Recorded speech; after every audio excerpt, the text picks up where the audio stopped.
Además de recibir información y aclarar dudas, pretendemos que esta sesión sirva para generar un diálogo entre las cooperativas presentes a fin de plantear las estrategias que deben tomar las cooperativas y Urcacil sobre este tema. La jornada toca 3 temas completamente entrelazados y que pensamos que deberían estar coordinados y armonizados, como son el proyecto de Real Decreto de Nutrición Sostenible, las perspectivas sobre fertilización en la futura PAC y las condiciones impuestas por la aplicación del decreto sobre zonas vulnerables por nitratos en Castilla y León. Vamos a empezar con la intervención de Juan Sagarna, responsable de Sostenibilidad y Calidad e Innovación de Cooperativas Agroalimentarias de España. Juan, tienes la palabra. Pues muchas gracias, Leopoldo. Es un placer estar con todos vosotros. Así que también extiendo las gracias a Urcacil y a vosotros por asistir. Creo que en este momento estáis viendo mi pantalla, ¿correcto? ¿Estáis viendo la presentación? Sí, correcto. Sí, sí. Correcto, Vale. correcto. Vale.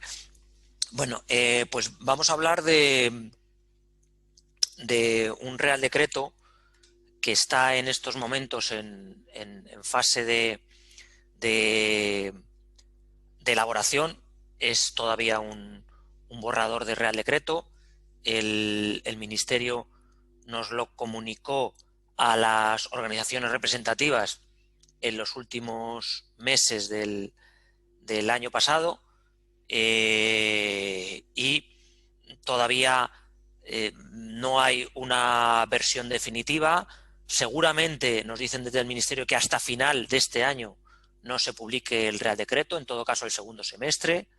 Es decir, que lo que os voy a contar ahora del mismo, que es posible que vosotros incluso ya hayáis echado un vistazo a alguna de las versiones, pues está todavía por cerrar, ¿vale? Pero bueno, vamos a ir a señalar los principales aspectos que marca el Real Decreto y cuáles pueden ser más importantes. El Real Decreto que vamos a analizar, la versión del Real Decreto es la versión número 25, ¿vale? Y finalmente cuando se publique, pues seguramente pasaremos de las 30 versiones. Se lleva mucho tiempo cocinando una norma que regule algunos aspectos de la fertilización. Como sabéis, hay reales decretos que regulan qué productos se pueden poner en el mercado, pero como la legislación ambiental de la Comisión Europea pues va avanzando o va cambiando continuamente, pues hacía ya tiempo que era necesario un Real Decreto que regulase, por ejemplo, la gestión de fertilizantes orgánicos, la utilización de fertilizantes a base de deyecciones ganaderas, purines, estiércoles y compost, y cómo aplicarlo en los campos.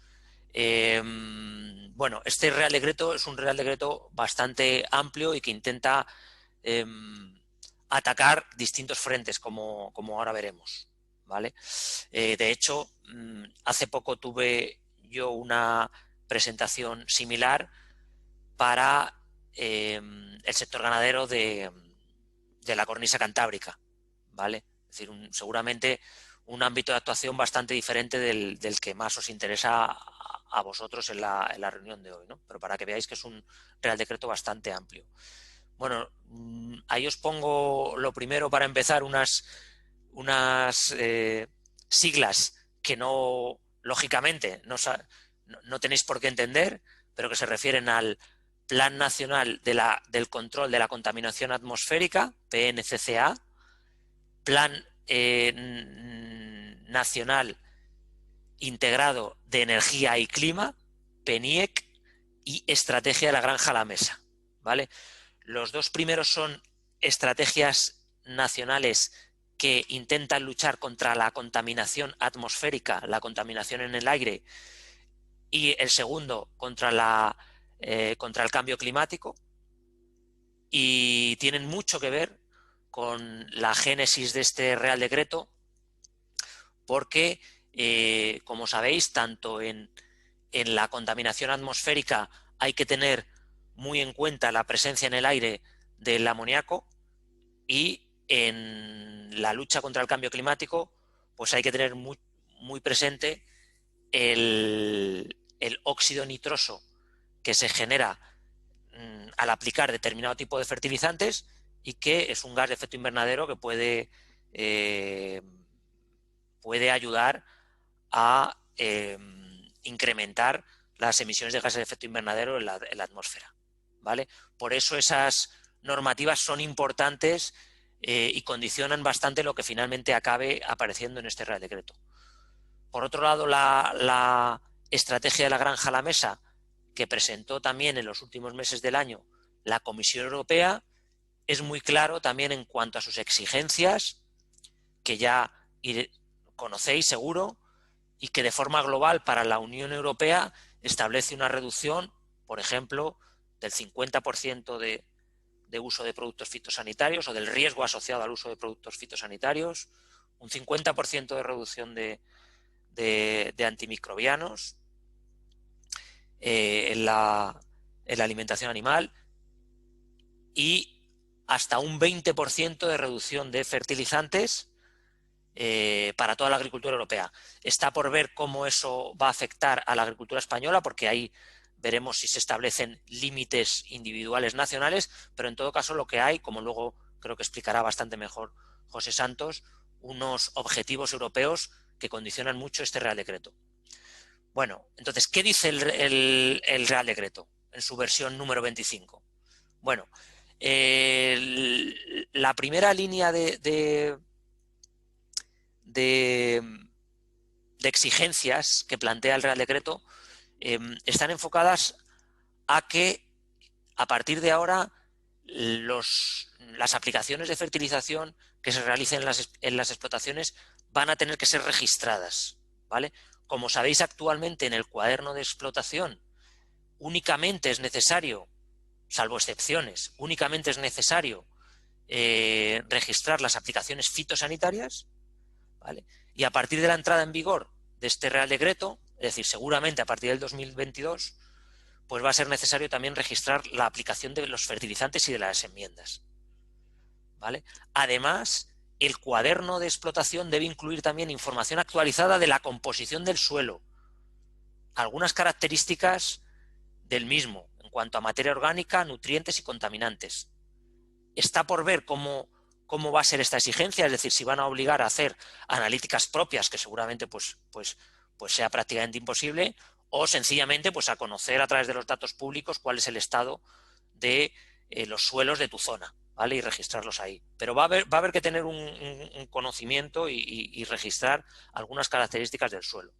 Además, en cuanto a los riegos, el cuaderno también tiene que registrar las fechas y las dosis de los riegos, ¿vale? Si se aplica alguna fertirrigación, pues esa fertirrigación también va a tener que ser registrada como un tratamiento fertilizante.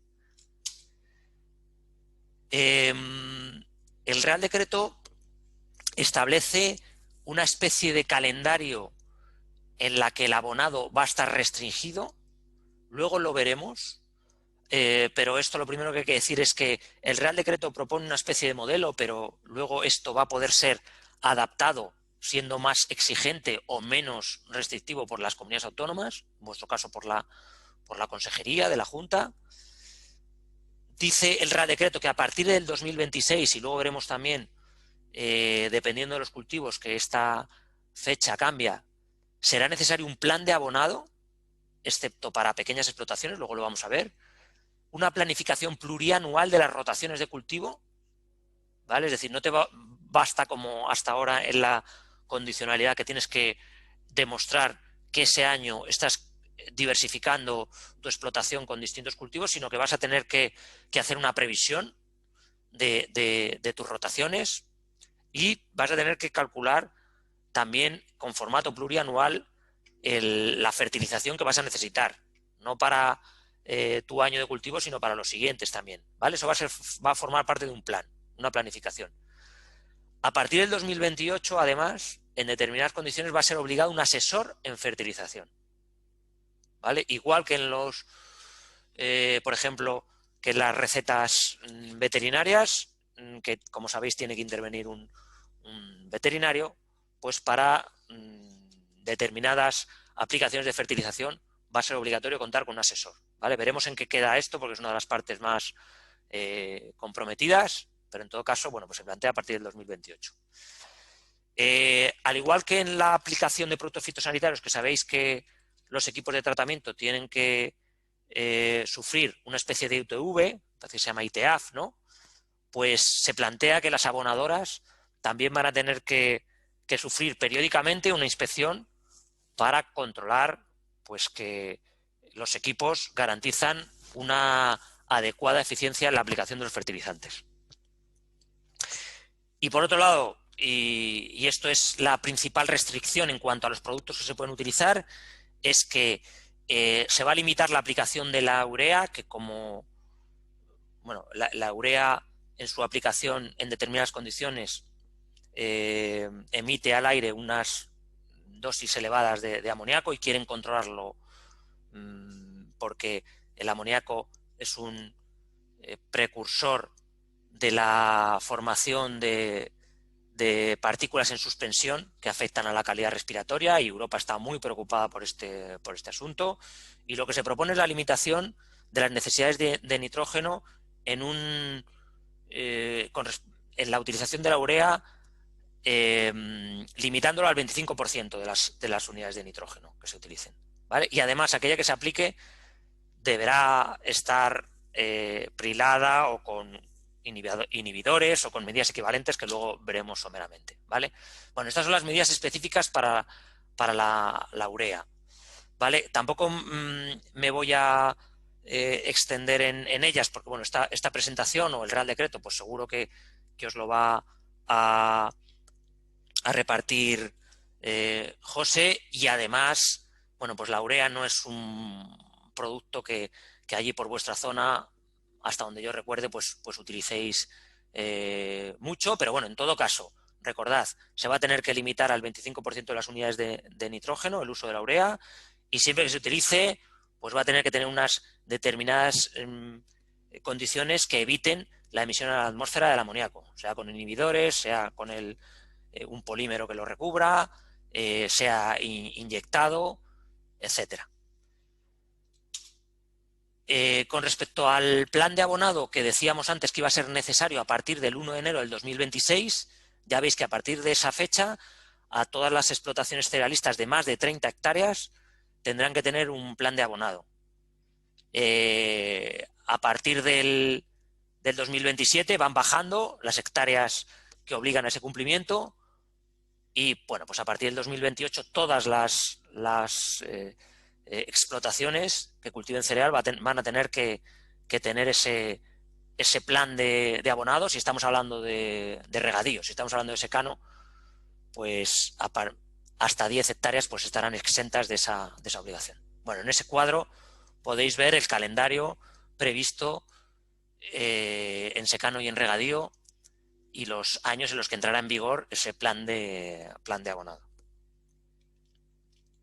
El Real Decreto también establece algunas consideraciones con respecto a qué contenido va a tener que tener ese plan de abonado, pero no entra en profundidad. Creo que esto, pues si finalmente se aprueba en este Real Decreto, pues tendrá que ser estudiado convenientemente, ¿no? Pues para transformar esta herramienta, que ahora lo vemos como una exigencia y una restricción, pero que por otro lado, desde el punto de vista agronómico, y eso seguro que también estáis de acuerdo, pues puede ser muy interesante si se hace bien, ¿vale? Si se planifica bien y nos obliga a todos pues a pensar en un formato plurianual y no solamente en cada campaña, ¿no? Con las dificultades que eso tiene también. Pero bueno, para eso también están los técnicos y las cooperativas para ayudar a los agricultores. Estos son los periodos de prohibición para fertilización nitrogenada que se establecen, en principio en cereales de junio a septiembre incluidos, de tal manera que bueno, pues ya empezaría con el abonado de sementera, y en principio pues tampoco, a mi juicio y con mi entendimiento, pues tampoco parecen unos periodos que vayan a afectar muchísimo a la operativa actual, y que en todo caso cada comunidad autónoma va a poder adaptar a la realidad de su territorio. Bueno, como os decía, el sector ganadero está muy interesado en este Real Decreto y está preocupado, entre otras cosas porque confirma la prohibición de la aplicación de purines y estiércoles con cañones o aporte en bandas también, que bueno, sabéis, yo creo que en Castilla y León esta práctica ya estaba limitada con anterioridad y no ha habido tantos problemas, pero en la cornisa cantábrica ha habido muchísimos problemas con este tema. En todo caso, obligan a que los purines y estiércoles aplicados van a tener que aportar un informe con la composición de los mismos. Esta es una de las partes más controvertidas y seguramente más difíciles de aplicar en la práctica. Va a hacer falta, digamos, que ese informe esté soportado por un asesor con una cualificación específica, universitaria o de FP agraria. En todo caso, creo que la aplicación dentro de tu propia explotación está exenta de esta exigencia, pero bueno, es una de las cosas que seguramente va a sufrir cambios en el Real Decreto cuando el Ministerio analice las alegaciones que hemos hecho todas las entidades representativas y también las propias comunidades autónomas. Aquí esta siguiente también está bastante controvertida, que la aplicación de estiércoles y fertilizantes orgánicos semisólidos deberá enterrarse de forma casi inmediata antes de que pasen 4 horas, salvo en agricultura de conservación, en siembra directa o en pastos, ¿vale? Y creo que también va a ser una de las cosas que se modificarán, porque también bueno, pues es bastante complicada en algunas ocasiones de cumplir. Otra de las ambiciones del Real Decreto es facilitar la aplicación del digestato.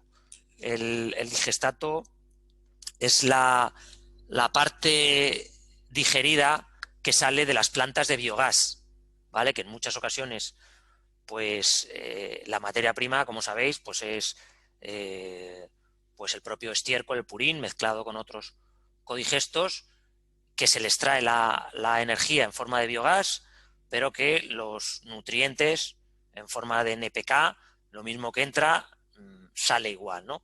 Entonces es muy importante para las plantas de biogás el que se permita la aplicación de ese digestato, porque la verdad es que actualmente está considerado como un residuo, pero es un residuo con unas características interesantes como fertilizante y como enmienda. Y hay una estrategia de la Unión Europea de fomento de la economía circular, de intentar aprovechar este tipo de materiales, y bueno, pues este Real Decreto parece que va en esa dirección. Vale, en todo caso, cuando hablamos de purines y estiércoles y de otros tipos de fertilizantes orgánicos, la aplicación, lo que os comentaba antes, que está generando tanta controversia en Galicia principalmente.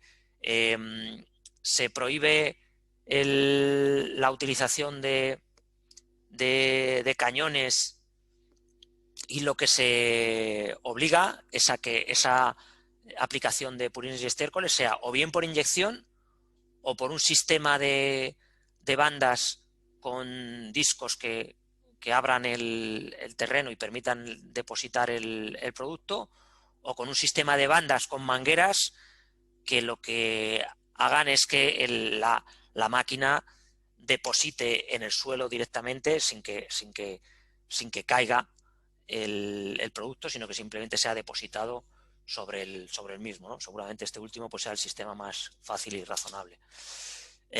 Bueno, tengo un par de diapositivas más para decir que al hilo de todas estas exigencias medioambientales y de el camino que marca este nuevo Real Decreto, que sin lugar a dudas es rupturista, porque hasta ahora no se están registrando las aplicaciones de fertilización en prácticamente ningún cultivo. De hecho, no tenemos información de cómo se está abonando a nivel de explotación, a nivel de distintos tipos de cultivos. Tenemos recomendaciones, tenemos las cifras de los fertilizantes que se venden a nivel nacional, pero no sabemos cómo se está fertilizando una hectárea de trigo, una hectárea de tomate en superficie, una hectárea de viñedo. No lo sabemos con datos estadísticos sólidos, ¿no? Entonces, todo eso va a cambiar porque va a haber que registrarlo a nivel del cuaderno de explotación, y también va a obligar a gestionar sobre todo muchísimo mejor el tema de las deyecciones ganaderas. Esto además es una gran oportunidad para el sector agrícola, porque está demostrado, y todas las políticas van en esa dirección, que la mejor manera de reducir las emisiones de gases de efecto invernadero por parte del sector agrario es secuestrando carbono en el suelo. Y eso implica aumentar la materia orgánica en nuestros suelos, aparte de la mejora agronómica que eso va a suponer. Pues esa es la mejor manera que tiene el sector de quitarse el San Benito de estar contribuyendo al cambio climático y de mejorar y aportar a la sociedad nuestro granito de arena importante para la reducción del cambio climático. Entonces, eso, bueno, pues muchas de nuestras cooperativas están apostando para recuperar los residuos, tanto ganaderos como agrícolas, y transformarlos en biofertilizantes. Ya sean biodigestatos, compost, bueno, todo eso que veis son instalaciones y productos que están produciendo, comercializando nuestras cooperativas, ¿vale? Y proyectos en la gestión correcta de los purines y estiércoles para aplicarlos directamente como fertilizantes. Bueno, todo esto son casos en los que participan nuestras cooperativas de distintas zonas. Por último, me gustaría comentaros la iniciativa que Cooperativas Agroalimentarias, en colaboración con todas sus federaciones, y por supuesto incluyendo a Urcacil la primera, sabemos que va a ser obligatorio el cuaderno de explotación para incorporar no solamente los fitosanitarios, como es hasta ahora, sino también los fertilizantes, el agua de riego y en el futuro, vete tú a saber qué. Entonces, queremos facilitar esta tarea a los socios de nuestras cooperativas y queremos que las cooperativas se aprovechen de esa información a nivel de explotación, agregándola y pudiéndola trabajar a nivel de su territorio.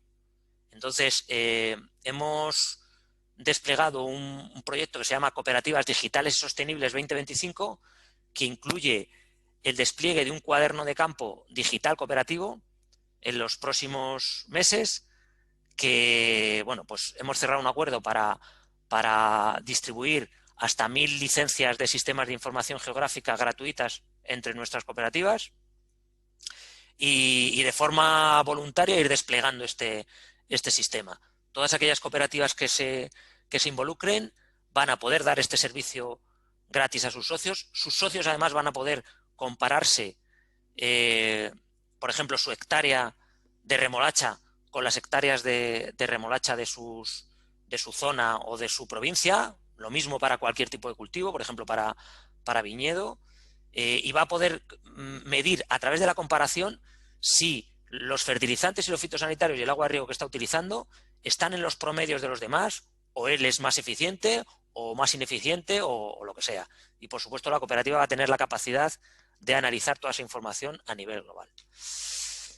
Esto a nosotros a nivel regional y nacional lo que nos va a permitir es poder establecer indicadores con respecto a los objetivos de la granja a la mesa. Vamos a poder saber si ese objetivo para el 2030 es reducción del 20% de fertilizantes, si vamos por buena senda, si tenemos un problema en el sector de la fruta de hueso, o vamos muy bien en olivar o muy mal en viñedo, ¿no? Ese es el objetivo, y poder tomar acciones específicas de asesoramiento y de apoyo a los agricultores en este objetivo de todos. Y bueno, pues con esto agradeceros de nuevo vuestra atención, y devuelvo la conexión, como dicen los comentaristas deportivos, ahí a Valladolid. Muchas gracias. Muy bien, pues muchas gracias, Juan, por tu explicación, que yo creo que es muy interesante y que aunque es verdad que estamos en una fase de borrador, es muy probable que eso se mantenga en gran parte viendo los borradores anteriores en lo que será el borrador, o sea, el decreto definitivo y que además enlaza con lo que vamos a ver ahora, que no es un real decreto que surja por iniciativa del propio Estado español, sino que bueno, pues es algo que viene sugerido, entre comillas, por Bruselas, ¿no? Bueno, como veréis en el chat hemos ido poniendo que las preguntas las haremos al final, entonces si tenéis preguntas, id anotándolas bien en el chat o pedís palabra a través del chat. El chat está en la parte de abajo de vuestras pantallas y abriremos un espacio de diálogo al final de las intervenciones para evitar bueno, pues que se nos alargue mucho una y luego el siguiente no tenga posibilidad de intervenir. Bueno, pues vamos a seguir, como sabéis en el programa, la segunda de las intervenciones. Voy a ir compartiendo pantalla. Se refería, bueno, pues a esta de las exigencias y oportunidades para la fertilización dentro de la nueva PAC que también está por definirse y rematarse en Bruselas y en España, ¿no? Esa PAC que se va a aplicar a partir del año 2023 y hasta el 2027. Bueno, para los que no me conocéis, que hay alguno que no pertenece a cooperativas, soy José María Santos, responsable de Agricultura e Innovación de Eucalipto. Bueno, un poco lo que voy a tratar de plantear es pues, cómo está el tema de la PAC nueva, de la reforma de la PAC y evidentemente en lo que he referido a la fertilización. Cómo se está buscando la forma de aplicarla en España, que es el Plan Estratégico Nacional, bueno, pues con esos puntos especialmente, la arquitectura verde, los ecoesquemas y otras políticas que van relacionadas con la fertilización y veremos al final también pues, otras cuestiones que nos parecen interesantes.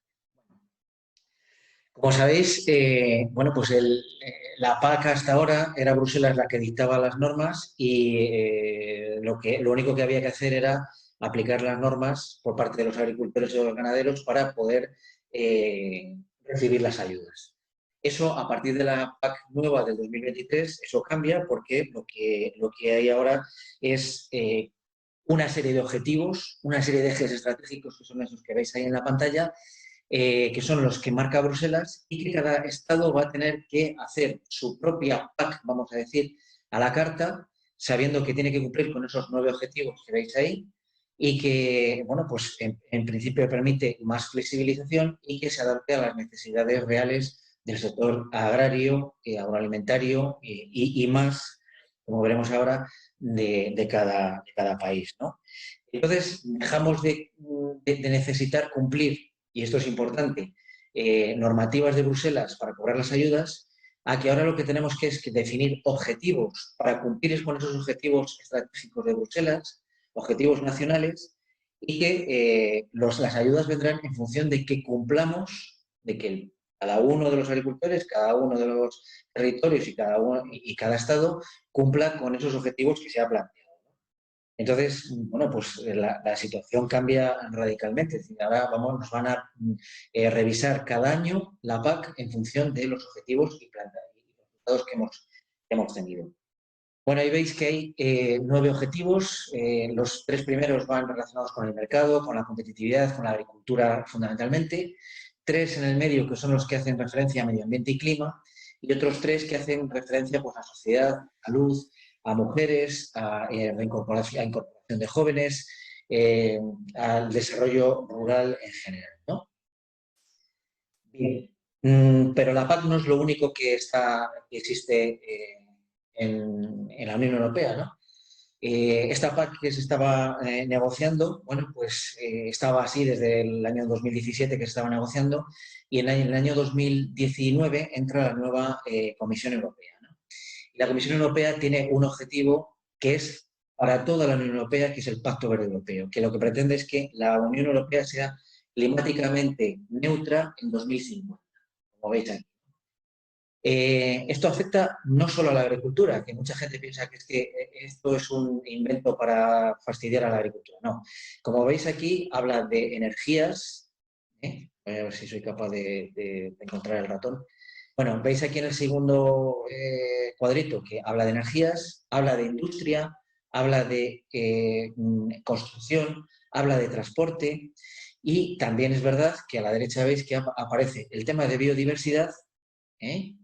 Y el tema de la granja a la mesa, que son, digamos, dentro de todo este pacto verde, lo que afecta o lo que está más orientado hacia lo que es el sector medio rural y agroalimentario.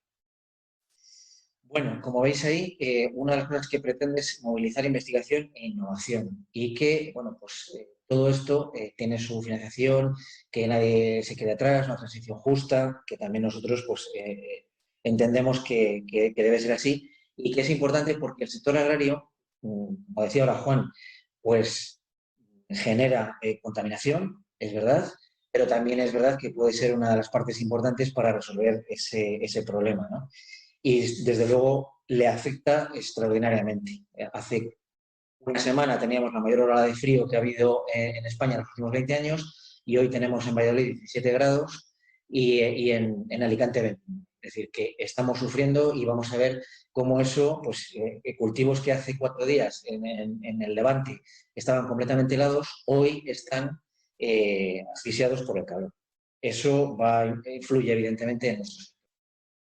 Bueno, como os decía, hay dos estrategias que están vinculadas desde el Pacto Verde a la agricultura, o al sector agrario, que son la estrategia del campo a la mesa, y como veis aquí, pues no solo se hace referencia al sector agrario, sino a la agricultura, al sector pesquero, a la industria, a la distribución alimentaria e incluso a los consumidores. Es una estrategia ambiciosa, es verdad, pero que abarca a toda la cadena del sector agroalimentario. En concreto, para la agricultura, que es lo que a nosotros nos interesa, pues se plantean una serie de objetivos que son aspiracionales, es decir, no son todavía concretos, no son obligatorios. Y aquí es donde ya entramos en lo que nos preocupa, ¿no? En el tema de plaguicidas, pues se dice que en este periodo nuevo de PAC habrá que reducir el uso, en cantidad y el riesgo de los plaguicidas químicos en un 50%, y los plaguicidas más peligrosos reducirlos en un 50%. En cuanto a los fertilizantes, que es lo que nos toca hoy, ¿no? Pues se dice que hay que evitar un 50% en la pérdida de nutrientes, es decir, esos que se nos van por el riego, por el agua, por la lisivación, y reducir el uso de fertilizantes en un 20%.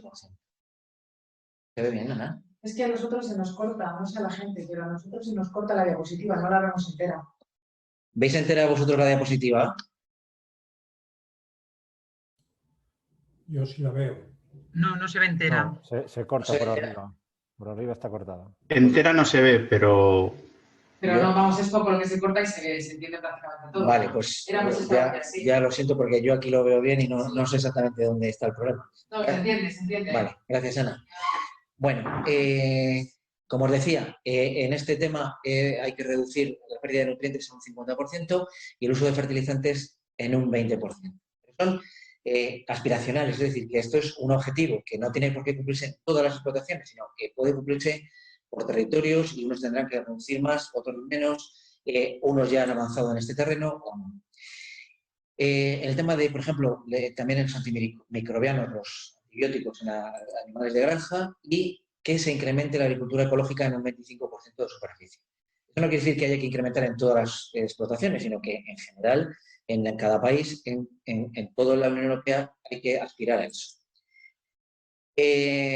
Hay otra serie de objetivos, como son, que los hemos agrupado ahí en agricultura circular, bioeconomía, en lucha contra el despilfarro alimentario, que también están metidos dentro de la estrategia del campo a la mesa, y el impulso a la proteína vegetal.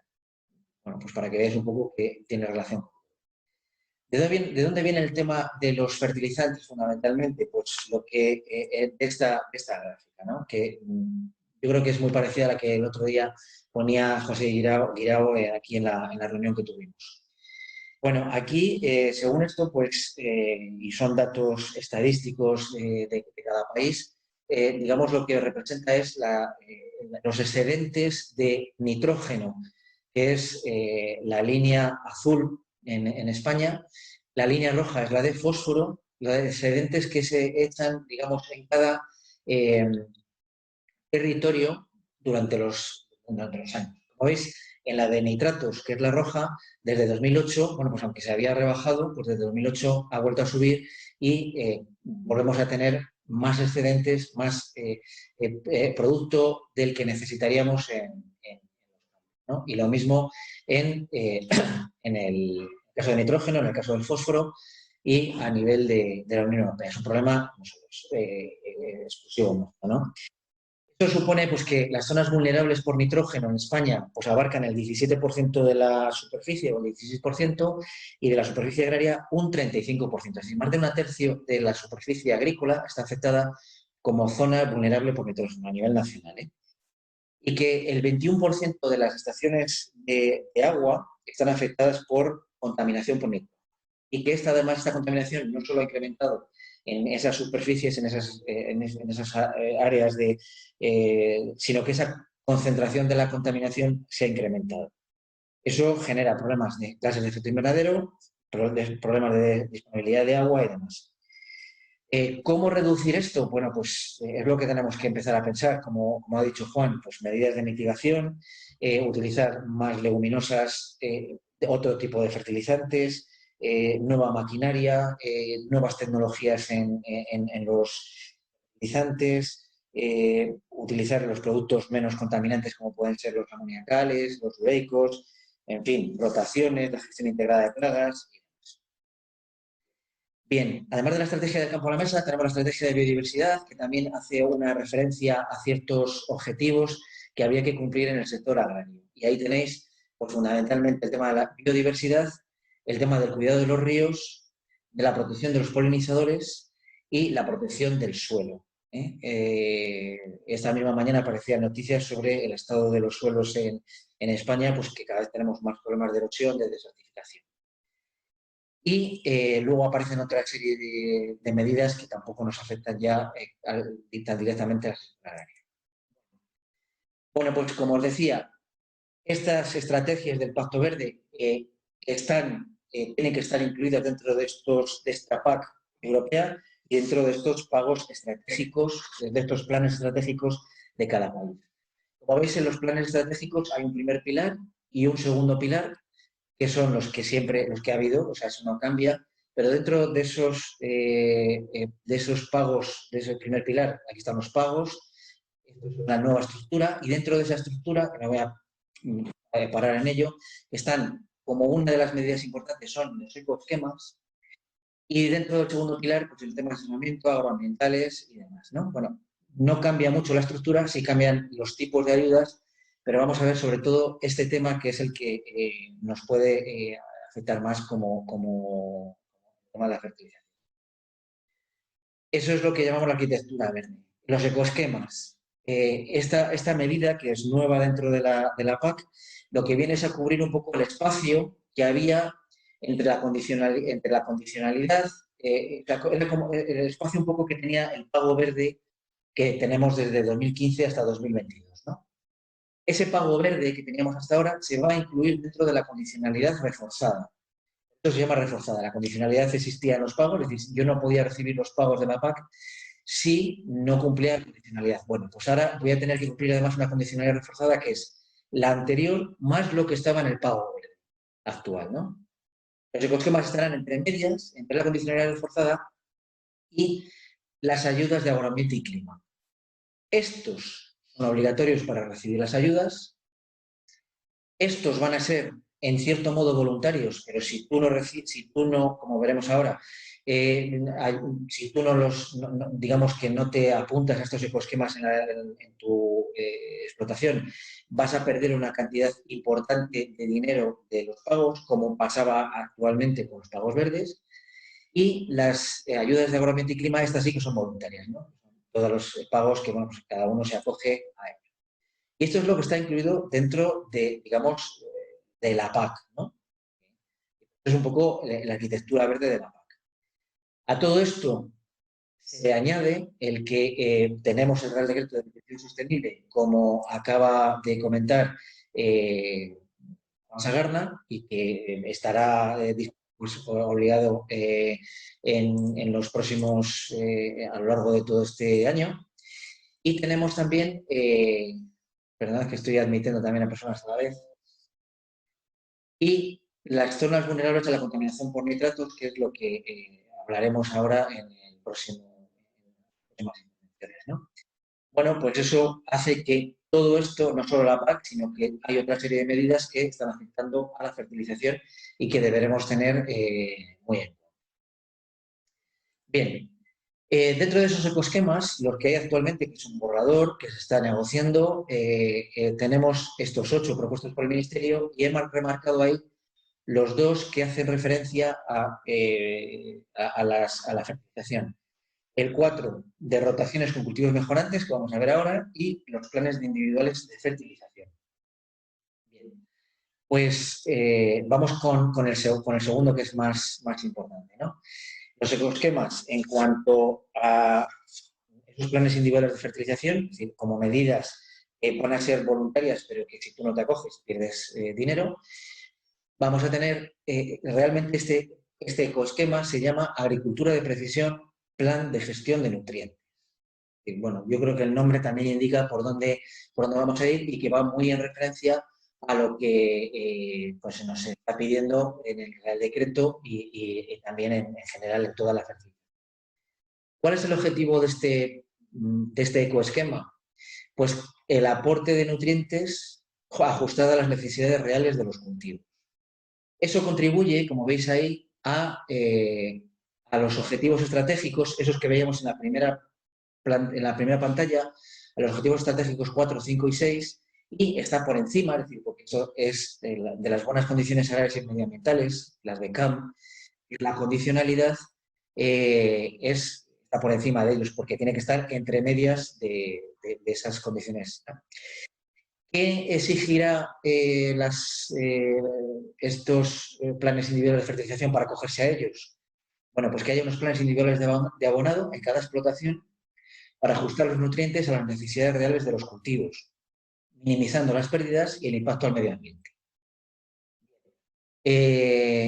Deberán tener en cuenta todos los aportes que se hagan al suelo, forma y momento. Esto va muy relacionado con el Real Decreto que acaba de comentar Juan Sagarna, ¿no? Es obligatorio el cuaderno de explotación electrónico para acogerse a esta línea y además el plan de abonado tiene que estar elaborado por un asesor técnico. Es decir, ahí es muy importante la labor de las cooperativas. La ayuda pues habrá 2 partes de la ayuda. Un pago incentivador por hectárea, que todavía el importe no se conoce, distinto al secano y regadío, y habrá una ayuda complementaria para aquellas zonas o explotaciones que están en la zona de Red Natura 2000 y aquellos que utilicen estiércoles y fertilizantes orgánicos en esa fertilización. Se plantea que puede haber degresividad y un número de hectáreas máximo para acogerse a esta ayuda. Bien, ¿cuánto va a durar este ecoesquema? Bueno, pues hasta que sea obligatorio y, como ha dicho, seguirá como periodo transitorio para ir entrando en el Real Decreto de Nutrición Sostenible, ¿no? Será, por lo menos hasta 2026, podrán entrar todas las explotaciones, pero a partir de 2026, como será obligatorio que todos tengan un plan de abonado, todas las explotaciones, pues a partir de 2026 solo será esta ayuda disponible para las explotaciones. Como requisitos, pues el análisis de tierras, el balance de abonados, de fertilización y para la ayuda complementaria, pues otros requisitos. Eso en cuanto al ecoesquema que decíamos de fertilización. El otro ecoesquema es el de rotación con cultivos mejorantes. Aquí, para resumir, como veis abajo en la descripción, es una medida similar al pago verde actual. Obliga a diversificar cultivos, a rotar y un poco lo que hasta ahora teníamos como superficies de interés ecológico, superficies en las que hay que poner cultivos mejorantes que pueden ser pues, fundamentalmente las leguminosas. Básicamente, este ecoesquema, si se llega a aprobar, será muy parecido a lo que hasta ahora era el pago verde del agua, ¿no? La idea es mejorar la fertilidad, la estructura, la erosión del suelo y la reducción de uso de fertilizantes. Y aquí también hay pues, un pago incentivador por hectárea, distintos secano y regadío, y una ayuda complementaria. Aquí uno sería en función de estar en Red Natura y otra el uso de semilla certificada. Bien, y para ir terminando, pues como conclusiones deciros que pues un poco que la idea con la que tenemos que afrontar esta situación es que estamos no en un momento de cambio de las líneas de ayuda en cuanto a la PAC, sino de un cambio de modelo del sector, que pasamos de una política agraria, de una PAC agraria a una PAC que es agroalimentaria, pasamos de una política presupuestaria a una política estructural en la que se están haciendo análisis, es decir, que las ayudas vienen en función de las necesidades del sector, no solo pues, porque lo diga Bruselas, que el sector se considera, en cierto modo, aunque eso luego hay que verlo en la realidad, que es estratégico y que la soberanía alimentaria es algo que empieza a sonar ya no solo porque nos está pasando con las mascarillas, nos ha pasado con las vacunas ahora y esperemos que no termine de pasar con es decir, que nos encontremos con situaciones que no podamos cubrir nuestras necesidades. Y que tenemos una política europea ambiciosa en medio ambiente y no solo europea. Evidentemente, desde nuestro punto de vista, esto genera oportunidades, aunque también riesgos, y eso hay que tenerlo en cuenta, pero hay que ser consciente de ello.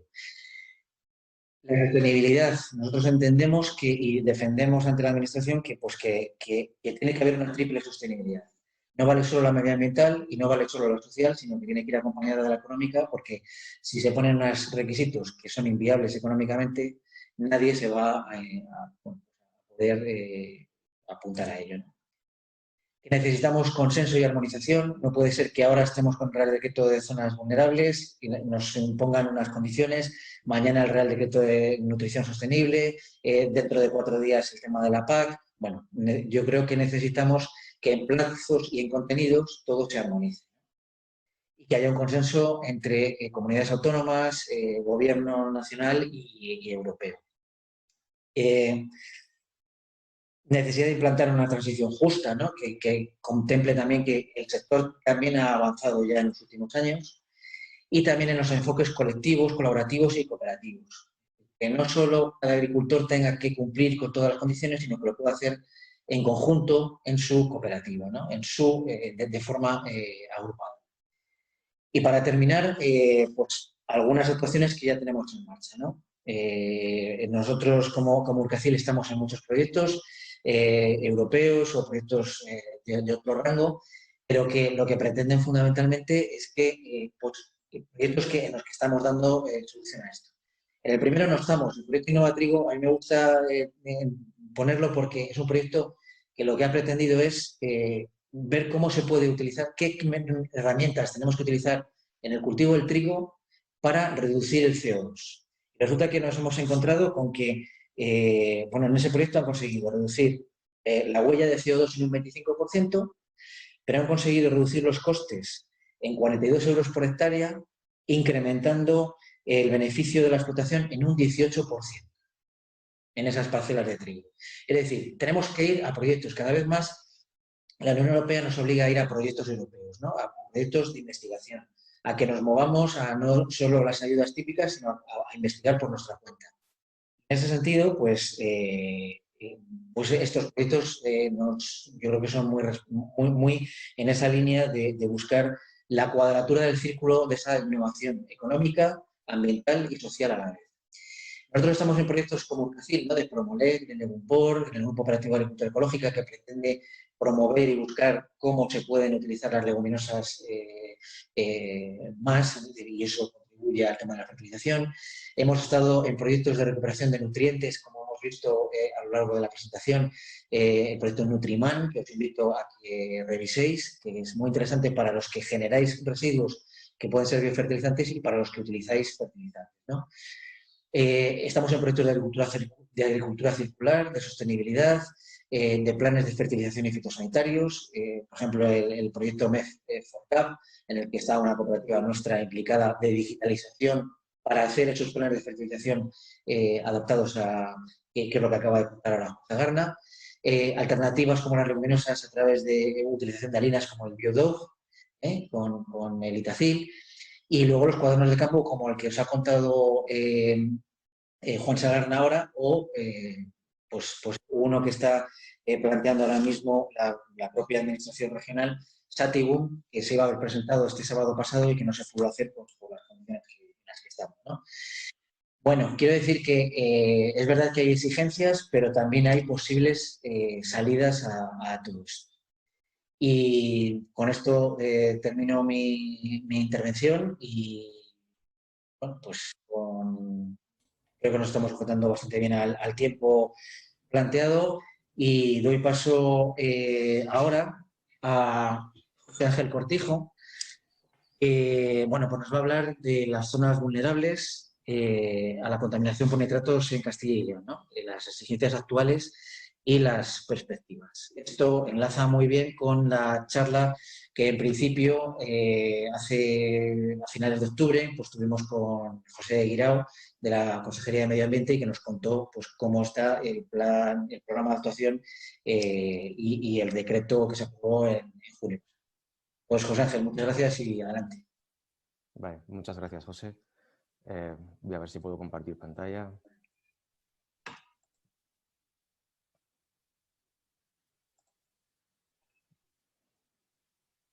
A ver.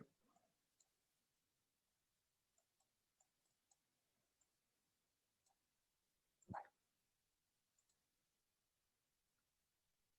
Si me podéis confirmar que lo veis. Perfecto, sí, se ve muy bien. Vale, bueno, en primer lugar, muy buenos días a todos. Lo primero es agradecer a Orcacil la invitación que nos han hecho para poder participar en esta jornada.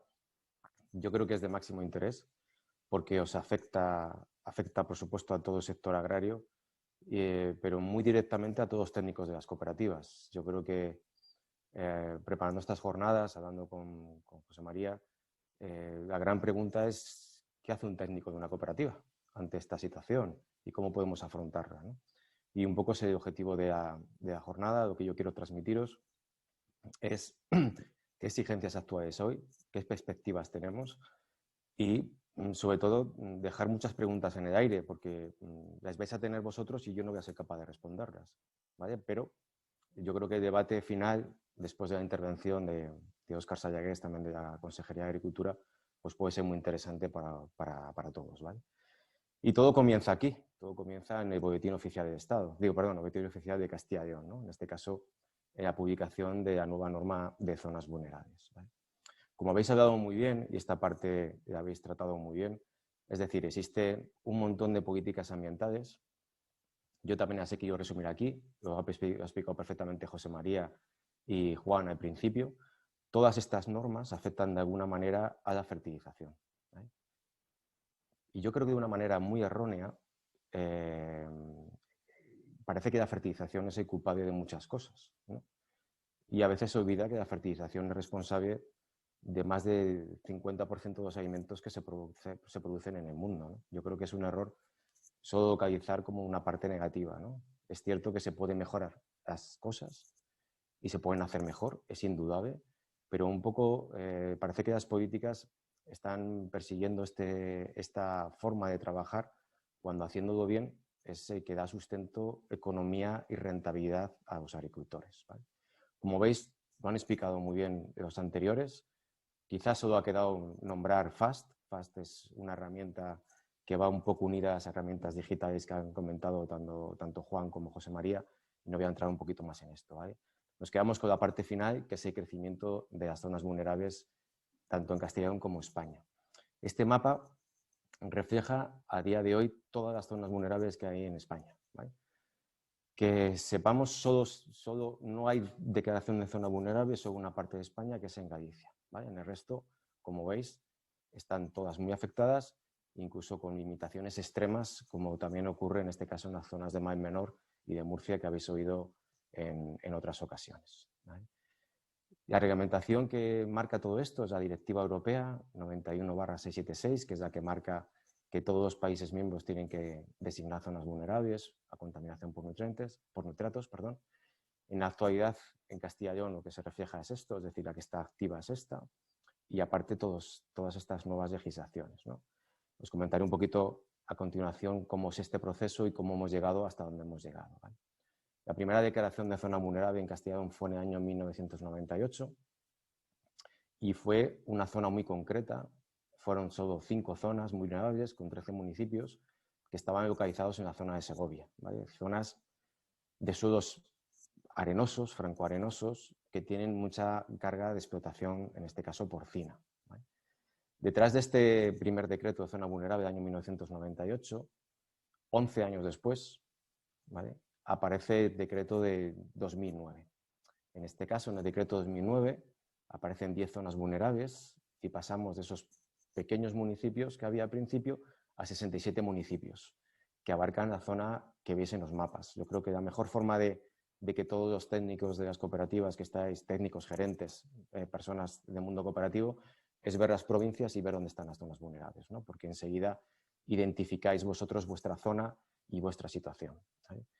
Es muy importante este mapa, porque este mapa, con 67 municipios, está condicionando a día de hoy la fertilización de todo lo demás, ¿vale? Por eso es tan importante que nos fijemos en este mapa. Zonas muy concretas, zonas de secanos con producciones relativamente medias bajas. Eso condiciona todo lo que vamos a ver a continuación, ¿vale? Esto fue en el año que hemos comentado, en el año 2020, 11 años después. Cada 11 años hay una nueva, debe ser una coincidencia, ¿vale? Y yo creo que es una coincidencia final, porque una de las cosas que se dice a partir de ahora es que la revisión de zonas vulnerables va a ser anual, ¿vale? En el decreto del 5/2020 pasamos de 67 municipios a 387, que son los que veis ahí. Las zonas más afectadas son las zonas de Arenales de Segovia y Valladolid, con 56 municipios, la zona de Torozos de Valladolid y Palencia, con 54 municipios, y la zona de Páramos-Esgueva, que coge varias provincias, con 49 municipios, ¿no? Más todos los que veis ahí y que, insisto, seguro que conocéis porque sois más directamente responsables de las zonas en las que estáis trabajando, ¿no? El mapa cambia de una forma sustancial. Recordar el primer mapa. El primer mapa teníamos aquí unos pueblines, aquí otros pueblines, aquí unos poquitos, y de repente hacemos este mapa, ¿no? Este mapa en el que pasamos de 67 a 387 municipios, es decir, un cambio radical. También hay que decir que en el primer borrador en el que se estuvo trabajando había 716 municipios. De 716 se redujo a 387. Esa reducción, tengo que decirlo, fue por un grandísimo trabajo realizado por la Junta de Castilla y León, por la Consejería de Agricultura y en este caso Itacil. Hizo un trabajo exhaustivo municipio por municipio para ver realmente el impacto y se consiguió reducir ese 700 y pico municipios a 387, ¿vale? Como vemos ya, toda Castilla y León está afectada y zonas de bajas producciones, zonas de medias producciones y zonas de alta producción, ¿no? O sea, esa gran diferencia con los 67 municipios que teníamos en la declaración anterior, ¿vale? Para que nos hagamos una idea de impacto en superficies, yo creo que estas gráficas que hemos hecho a través de los datos abiertos de la Junta de Castilla y León son muy significativas, ¿vale? Valladolid prácticamente tiene 300.000 hectáreas afectadas, la siguiente es Burgos con 170.000, la tercera es Palencia con 154.000 y Segovia con 139.000 hectáreas, ¿vale? Es decir, más de 1 millón de hectáreas agrícolas afectadas en Castilla y León. Si hacemos un desglose por secanos y regadíos, lo veis a continuación. Es decir, en Valladolid hay casi 47.000 hectáreas de riego afectadas y, como veis, en el resto de provincias. La siguiente provincia más afectada es la provincia de León. La provincia de León tiene ahora mismo 22.727 hectáreas de regadío afectadas, ¿vale? Incido en este tema porque cuando veamos las limitaciones que nos marca la norma a día de hoy, son tan exigentes que no permiten ser rentables a los agricultores. Ese es uno de los grandísimos problemas, ¿vale? Pero ni ser rentables en secano, ni ser rentables en regadío, ¿vale? Lo veremos un poquito a continuación ahora para que veáis un poco, pero estos datos nos hacen un poco ver dónde estamos, ¿no? Y ver en qué gran impacto está teniendo esta situación, ¿vale? Aquí se ve un poco la evolución de los 3 años y ahora mismo la afección agrícola, estamos hablando de más de 1 millón de hectáreas de zona vulnerable en Castilla y León. con 387 municipios. Y la lógica de las explicaciones de la Consejería de Medio Ambiente, o como se llame ahora, no recuerdo exactamente el nombre, ¿vale? Pues es que con las revisiones anuales esos municipios van a crecer. Porque es curioso que una vez que un municipio entra en zona vulnerable, no sale. No sale. O hay muchas dificultades para que salga, incluso a veces demostrando que los niveles de nitratos en agua están reduciéndose, ¿no? Pero no suelen salir los municipios. No digo que no vayan a salir siempre, pero no suelen salir, ¿vale? Luego, en principio, en Castilla y León, sobre una superficie de cultivos de más o menos aproximadamente de más de 3,5 millones de hectáreas, ya tenemos 1 millón de hectáreas afectadas, aproximadamente el 28% de la superficie agraria, ¿vale? ¿Y qué nos va a deparar el futuro? ¿Qué estamos esperando? ¿Vale? Lo que estamos esperando de una forma rápida y urgente es un nuevo plan de actuación, ¿vale? Porque ese plan de actuación se supone, porque no lo conocemos, al menos desde Fertiberia no lo conocemos, se supone que se tendría que adaptar a la nueva situación geográfica de las zonas vulnerables. Pasamos de 67 municipios de producciones medias bajas a 387 municipios en el que hay todos los tipos de producciones, ¿no? Tenemos afecciones en las zonas de la Bureba de Burgos, con producciones medias de 7.000–8.000 kilos de cereal por hectárea de secano. Tenemos zonas de regadío de maíces con producciones de 16 toneladas de maíz, remolachas de 130 toneladas, y así podría hacer un largo etcétera de cultivos que están muy afectados en las zonas. Luego, según dice la ley, la norma, se tiene que aprobar en el plazo de 1 año.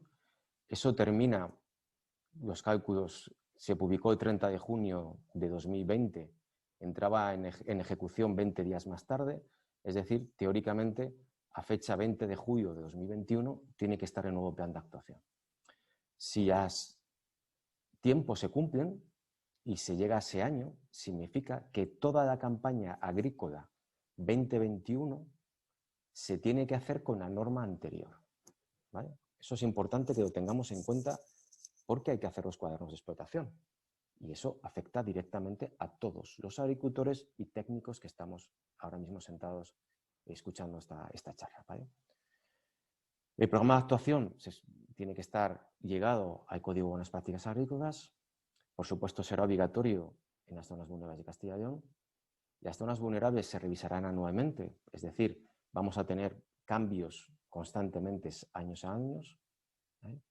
Y mientras no se apruebe el nuevo plan de actuación, que tienen tiempo la Consejería de Medio Ambiente hasta julio para hacerlo, está vigente el anterior, como os he comentado antes. El objetivo de los códigos de buenas prácticas agrícolas, en definitiva, si lo leéis, lo que se reduce es a hacer una acción agrícola racional, es decir, a ser racional en el uso de los fertilizantes, ¿vale? Como habéis comentado antes, lo ha comentado José y Juan, las explotaciones agrícolas afectadas de zona vulnerable tienen que establecer unos planes de fertilización.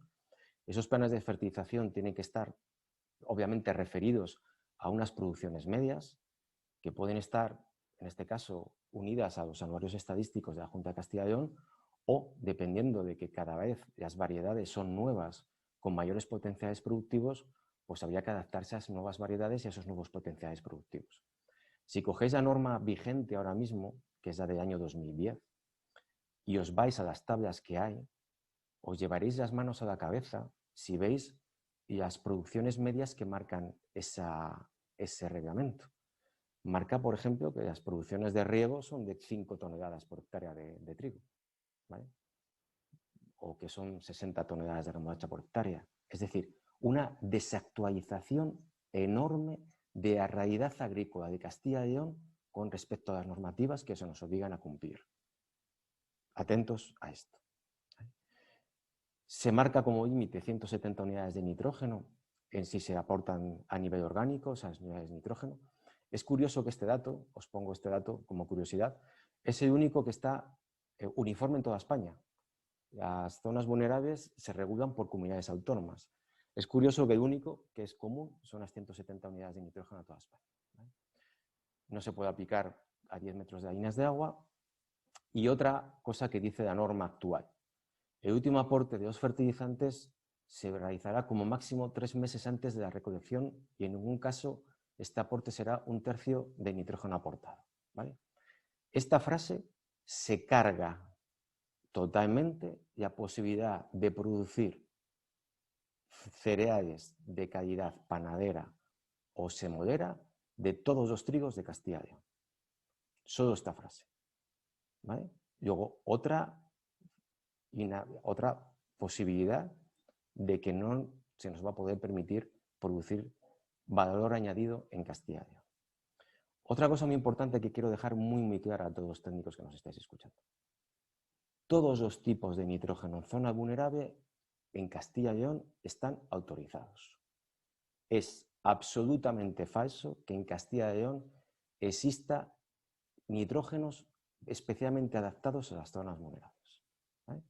Esto no deja de ser un argumento comercial que utilizan algunas casas y que ya me han llegado a mí muchos agricultores de los que va uno ganando confianza a lo largo de estos años, en el que me han llamado: oye, José, han venido a ofrecerme un producto especial por la zona vulnerable que, por supuesto, tiene un sobrecoste importante con respecto a un fertilizante normal, ¿vale?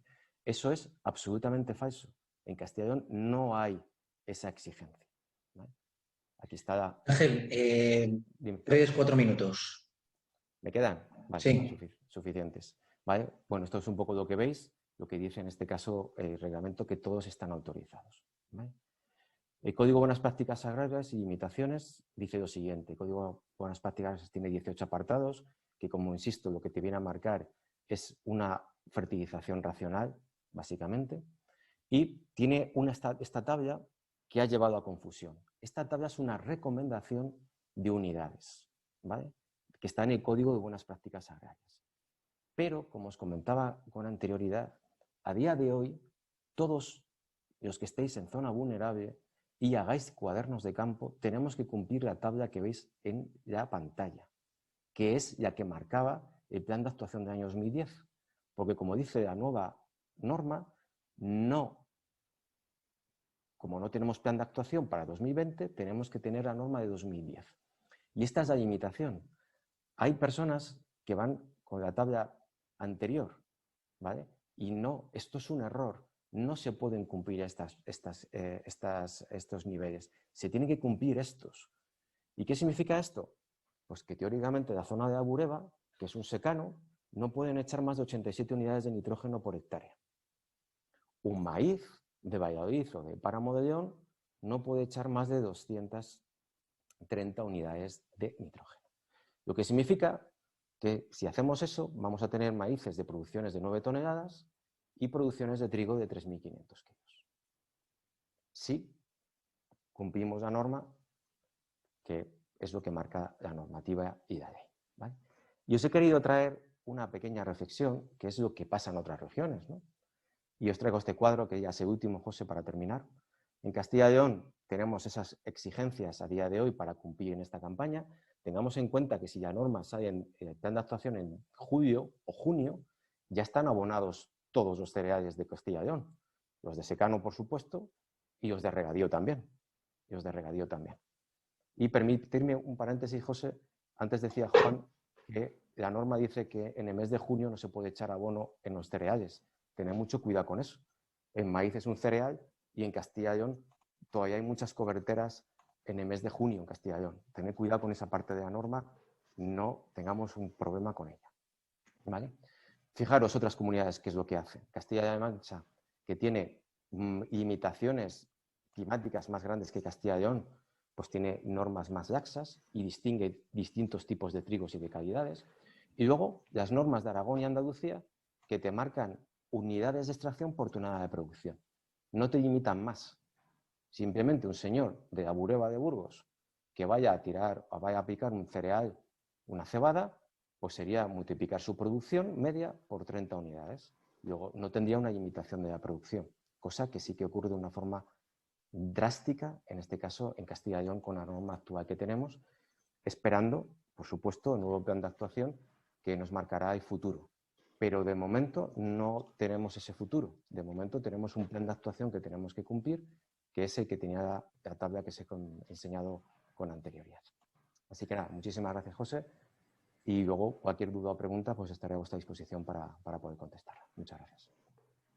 Muy bien, pues muchas gracias, José Ángel. La verdad es que te has sujetado también muy bien al tiempo, vamos, fenomenal, cosa que es muy rara en esta situación y cuando ya llevamos pues exponencias, ¿no? Muy bien, yo no sé, perdona si al principio no te he presentado. He dicho José Ángel Cortijo y me parece que no he dicho nada más. Disculpa, bueno, sabéis No, no, que no te es preocupes. responsable del área agronómica de Frutería para la zona noroeste. Bueno, pues vamos a terminar lo que son digamos, las presentaciones con el nuevo programa de actuación de zonas vulnerables, que acaba de decir además José Ángel que bueno, no conocemos en detalle y que a lo mejor podemos conseguir saber algo más a partir de la charla que nos va a dar ahora Óscar Sayagués, que sabéis que es coordinador de servicios de la Dirección General de Producción Agropecuaria de la Consejería. Pues, Óscar, encantado de que estés con nosotros, muchas gracias y adelante. Hola, José María, ¿se me entiende? ¿Se me oye? Bueno, buenos días. Mira, lo primero de todo, me vais a perdonar que no he tenido tiempo de preparar ninguna presentación con ninguna diapositiva, pero toda la documentación de la que puedo hablar estoy totalmente dispuesto a pasarlo a Urcacil para que le deis traslado a los técnicos.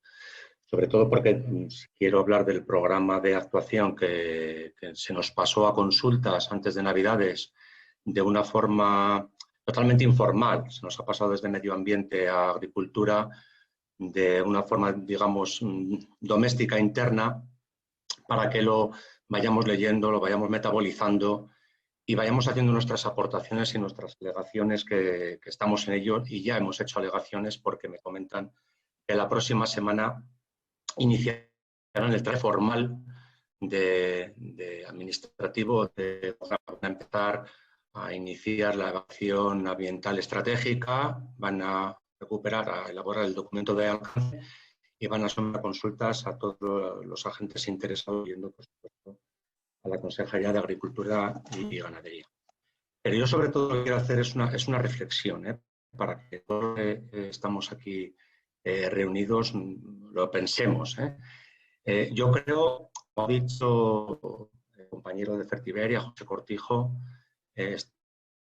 estamos yo me atrevería a aseverar que estamos en el momento más crucial en el sector primario, en España por lo menos, desde que España entró en la económica europea y se tuvieron que adaptar todo el sector, todas las actuaciones en materia agrícola y ganadera al que requería la Comisión Europea. Bueno, pues ahora estamos en otro cambio de modelo, de paradigma, porque se nos está acumulando al sector una serie de normativa, tanto europea como estatal, como autonómica, que yo no soy agricultor, yo no soy ganadero, yo soy funcionario, pero si yo tuviera que cumplir o me tuviera que sentar en una mesa a ver qué tengo que cumplir todos los días, me sería imposible. Y eso hay que entenderlo. Yo creo que para eso también estáis vosotros, tanto cooperativas como las propias organizaciones agrarias, pero yo creo que en este caso cooperativas han de jugar un papel fundamental y es de agarrar todos los proyectos que José María ya ha comentado, en los que están inmersos Urcacil, porque sinceramente yo si soy un agricultor o un ganadero yo no sabría qué cumplir. José Cortijo ha puesto una diapositiva que yo creo que resume muy bien toda la legislación o todo lo que se nos viene encima, pero hay más cosas que os voy a contar. Es decir, que estamos envueltos en el Green Deal, en el Pacto Verde, que, como tú bien has dicho, José María, establece el pacto de la biodiversidad, el de la granja a la mesa, los ecoesquemas de la PAC, el Real Decreto de Nutrición Sostenible, pero además hay que añadir el programa de actuación, el decreto de zonas vulnerables, que, ojo, el medio ambiente ya está preparando otro paquete para incluir más municipios de zonas vulnerables. Actualmente tenemos como 14.000 kilómetros cuadrados de comunidad autónoma metidos en zonas vulnerables. Pero también hay una cosa que durante estos años no hemos tenido en cuenta, o el sector ha pasado por encima. Me he encontrado en alguna reunión que hemos tenido interna que algún agricultor, cuando estábamos trabajando un nuevo decreto de zonas vulnerables, que quien ha comentado que ha sido gracias al trabajo del Itacil. Bueno, yo también tuve labores de responsabilidad de 2 años en la dirección de infraestructuras y me tocó pegarme entre comillas, con mis compañeros y amigos de medio ambiente. Os digo esto porque el primer borrador efectivamente se nos presentó con 716 municipios incluidos en zonas vulnerables, pero ellos tenían una sistemática de detección de datos, unos puntos de seguimiento que no nos cuadraban. Ellos hablaban de zonas de aguas subterráneas, y esas aguas subterráneas, el valor de los datos los extrapolaban hacia arriba, ¿no? Es decir, los municipios que pillaran, y pillaban 716 municipios. Entonces, con el ITACIL conjuntamente, porque ahí sí que es verdad que el ITACIL hizo un trabajazo, lo logramos dejar en 300, creo recordar, en 387 municipios. Son 14.000 kilómetros cuadrados, pero que ya os adelanto, el medio ambiente está trabajando en otro paquete de municipios. Pero también os quiero, luego si queréis hablamos un poco de los aspectos más por encima del programa de actuación, pero también os adelanto algo que no sé si lo conocéis, que es que el MITECO, que es el que realmente viene dando. O sea, aquí ya no son las consejerías de las comunidades autónomas. Yo entiendo que es el MITECO, el Ministerio de Transición Ecológica, es el que está más, por llamarlo de alguna manera, talibanizado y es el que está poniéndose manos a la obra y tiene un borrador que se nos presentó también de forma informal a las autoridades de Agricultura y Ganadería antes de Navidades, que es el nuevo Real Decreto que va a sustituir al 261 del 96, que es el nuevo Real Decreto de Protección de Aguas contra la contaminación difusa producida por nitratos procedentes de fuentes agrarias. Este Real Decreto es una bomba, porque le da un poder inusitado a las cuencas para poder declarar zonas vulnerables o para poder limitaciones a la actividad agrícola y ganadera. Y por poneros un ejemplo, yo creo que intervienen dos puntos fundamentales. Por eso es medio ambiente nuestro, la Consejería de Agricultura y la Consejería de Fomento y Medio Ambiente están encantados. Dice que el Ministerio de Transición Ecológica publicará unos mapas con una serie de datos, localización de puntos de la red de seguimiento para la toma de datos de nitratos, los valores de concentración, las masas de agua asociadas y otros datos oficiales relacionados con la designación y delimitación de las zonas vulnerables declaradas por las comunidades autónomas. Y esos datos van a ir referidos a las aguas superficiales, como venía estableciendo el Real Decreto antiguo, a las aguas subterráneas y mete una buena cuya concentración de nitratos sea superior a 37,5 miligramos por decilitro, es decir, baja de 57,5, y luego habla de embalses, lagos naturales, charcas, estuarios, aguas de transición, etcétera, y costeras. A partir de los datos que se le aporten por las comunidades autónomas, el Ministerio de Transición Ecológica va a elaborar unos mapas y posteriormente esos mapas se van a convertir en zonas vulnerables. Entonces, hay otra redacción que me gustaría compartir con vosotros de este proyecto de Real Decreto, que es, desde mi punto de vista, muy grave, que dice que las comunidades autónomas designarán como zonas vulnerables todas las superficies conocidas de su territorio cuya escorrentía fluya a las aguas contempladas en el artículo 3, que es la que os he comentado anteriormente, y que contribuyan, aunque sea mínimamente, a su contaminación. Es decir, van a poner ya la diana en esos mapas, el Ministerio de Transición Ecológica va a poner la diana en esos mapas, con esa vuelta de tuerca que os he comentado antes, bajando el nivel, el umbral de los nitratos a 37,5, y las comunidades autónomas van a declarar todas las superficies conocidas de su territorio cuya escorrentía fluye hacia las aguas contempladas. Esto significa de facto que toda la cuenca del Duero, y tenemos que tener en cuenta una cosa, y hablo de memoria, si la superficie de Castilla y León, en números gordos, son 94.000 kilómetros cuadrados, la superficie que corresponde a la cuenca del Duero dentro de toda la comunidad autónoma son 77.000 kilómetros cuadrados o 78.000 kilómetros. Eso significa que de facto el 80% de la comunidad autónoma va a ser declarada zona vulnerable. Y luego, otra vuelta de tuerca más, hay un articulito que dice que conforme al objeto del texto refundido de la Ley de Aguas, los organismos de cuenca, o sea, ya le doy el poder inusitado que yo os decía antes, los organismos de cuenca podrán establecer para las aguas asociadas a los puntos identificados en el artículo 3, los que os he dicho antes, las siguientes medidas adicionales y acciones reforzadas. Limitaciones para brevar el ganado en dominio público hidráulico y en la zona de policía. Limitaciones a la fertilización en la zona de servidumbre, en la zona de policía o en zonas de alta infiltración al subsuelo. Limitaciones al laboreo o a la realización de otras prácticas agrarias en la zona de servidumbre. Requisitos complementarios a los sistemas de control efectivo de los volúmenes de agua utilizados y retornados por los aprovechamientos del dominio público hidráulico. Condiciones bajo las que será obligatoria la constitución de comunidades de usuarios de avenamiento para una mejor gestión de la calidad de agua retornada al dominio público hidráulico. Criterios específicos para su inclusión en los condicionados referentes a la reducción de los nitratos en las nuevas concesiones o revisión de concesiones existentes, es decir, apretando más todavía si cabe. Y limitaciones a la instalación o ampliación de explotaciones ganaderas en las zonas vulnerables. O sea, yo creo que este texto, podemos hablar de la... Yo lo he comentado con Pepe Guirao. Pepe Guirao, las autoridades de medio ambiente no tienen conocimiento de este texto, tenemos conocimiento de medio ambiente. Yo, por mi relación con Pepe Guirao, que tengo una excelentísima relación con él, se lo he pasado. Yo he dicho a Pepe Guirao que el Código de Buenas Prácticas o el Programa de Adaptación de Zonas Vulnerables va a quedar en agua de borrajas, porque si nos tenemos que adaptar al nuevo Real Decreto, va a cambiar el modelo totalmente.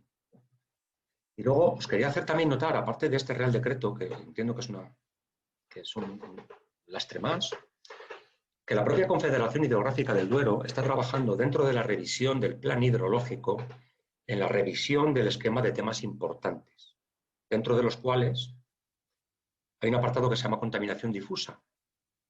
Y ellos han puesto ya por escrito, en esta revisión del esquema de temas importantes, que no se están consiguiendo los objetivos propuestos por la legislación ambiental de reducción de nitratos en aguas subterráneas y en aguas superficiales, y han puesto por escrito la propuesta de reducción un 25% del abonado y la obligatoriedad de dejar franjas de seguridad de 10 metros de arbolado de superficie arbórea natural o artificial paralelas a los cauces de las aguas superficiales. Con lo cual, ¿esto qué implica? Que también está limitando, por otro lado también, la propia Confederación, antes de que se publique el Real Decreto está limitando ya la actividad agrícola y la actividad ganadera. A ver, ¿qué os quiero decir con esto? Pues que esto, como repetía al principio, estamos, yo creo que en el periodo más importante después de que ingresáramos en la Comunidad Económica Europea. Porque yo creo que ya no caben lamentos, porque es que esto se nos viene encima. Es decir, ya lo tenemos encima, es que no cabe otra. Yo por eso alabo las iniciativas que está llevando a cabo Urcacil, pues para investigar, en labores de investigación, de buscar otros paradigmas de cultivos, semillas resistentes, o la propia labor que puede llevar a cabo Fertiberia en materia de investigación, porque hay que cambiar el paradigma, hay que cambiar el modelo. No solo en Castilla y León, sino en toda España. Porque además es verdad también que como he podido ver en el mapa y como ya sabíamos, Castilla-La Mancha tiene declarada como zona vulnerable prácticamente la totalidad de su territorio. Yo creo que en ese sentido, desde mi punto de vista personal, han sido más inteligentes. Porque Galicia no lo tiene, pero Galicia lo va a tener, porque han iniciado ya los trámites para la declaración de zonas vulnerables. ¿Nosotros qué le podemos proponer a la Consejería de Fomento y Medio Ambiente? Pues vamos a ser un poco listos.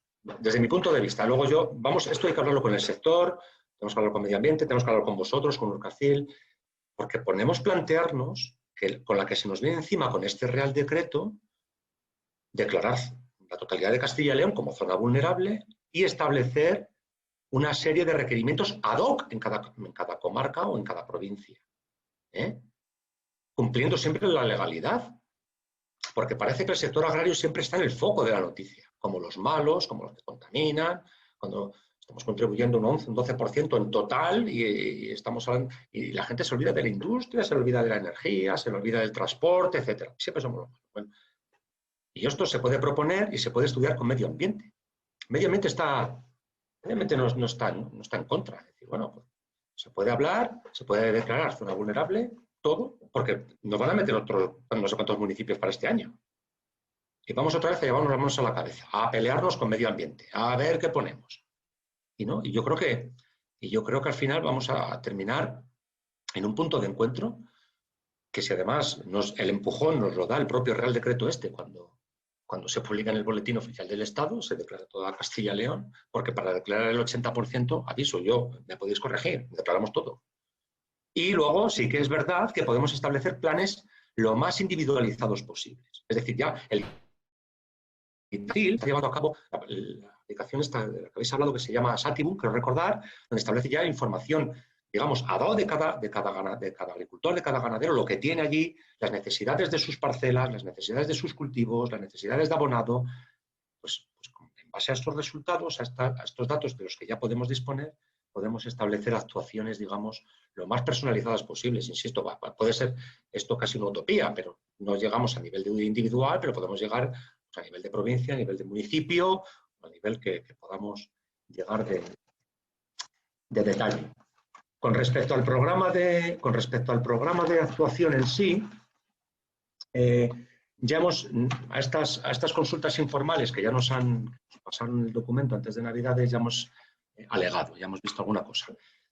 ¿Cuál es el mayor problema que le vemos al programa de actuación? Enlazando con lo que os acabo de decir, que establece las aportaciones máximas de nitrógeno, rescata la tabla que has enseñado tú, José Cortijo, la tabla de aportes máximos de nitrógenos, y hace tabla RASE para toda la comunidad autónoma, establece los mismos aportes.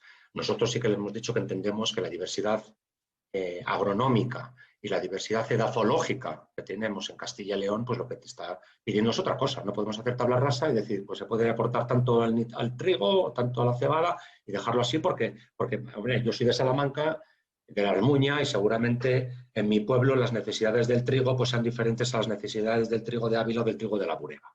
Entonces, eso es lo que hemos intentado hacer llegar. En el programa de actuación también establece un periodo de 2 años para que las granjas existentes ya adapten sus estercoleros, que tendrán que tener una capacidad de 4 meses, con un margen de un 10%, y si no justifican un 25%, estas granjas de superficie de regadío tendrán que tener una capacidad de 6 meses.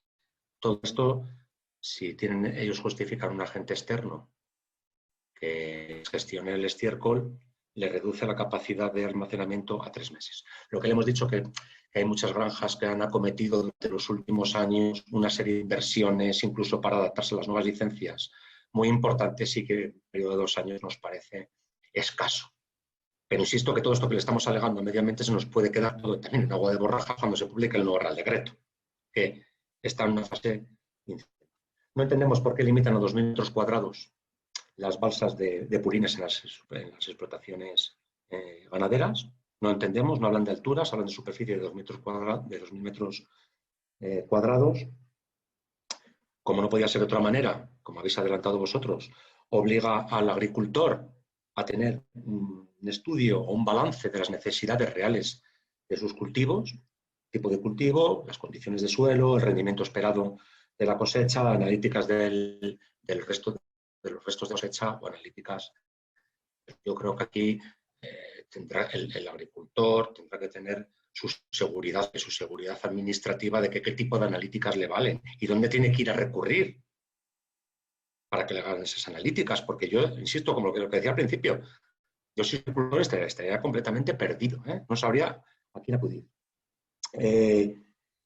Luego, además, ellos hacen unas recomendaciones sobre el proceso de fertilización y rescatan lo que había ya del 2009, con las alternancias de los cultivos de secano y regadío, con la tabla esta del año 2009, donde le pedimos que desde el año 2009 hasta la actualidad, pues la evolución de la agricultura, por lo menos de Castilla y León, ha sido evidente, y que no podemos limitarnos a 3 tipos de cultivos. Hay muchos más cultivos, algunos más predominantes, ya de los cultivos ahora que no existían prácticamente en el año 2009.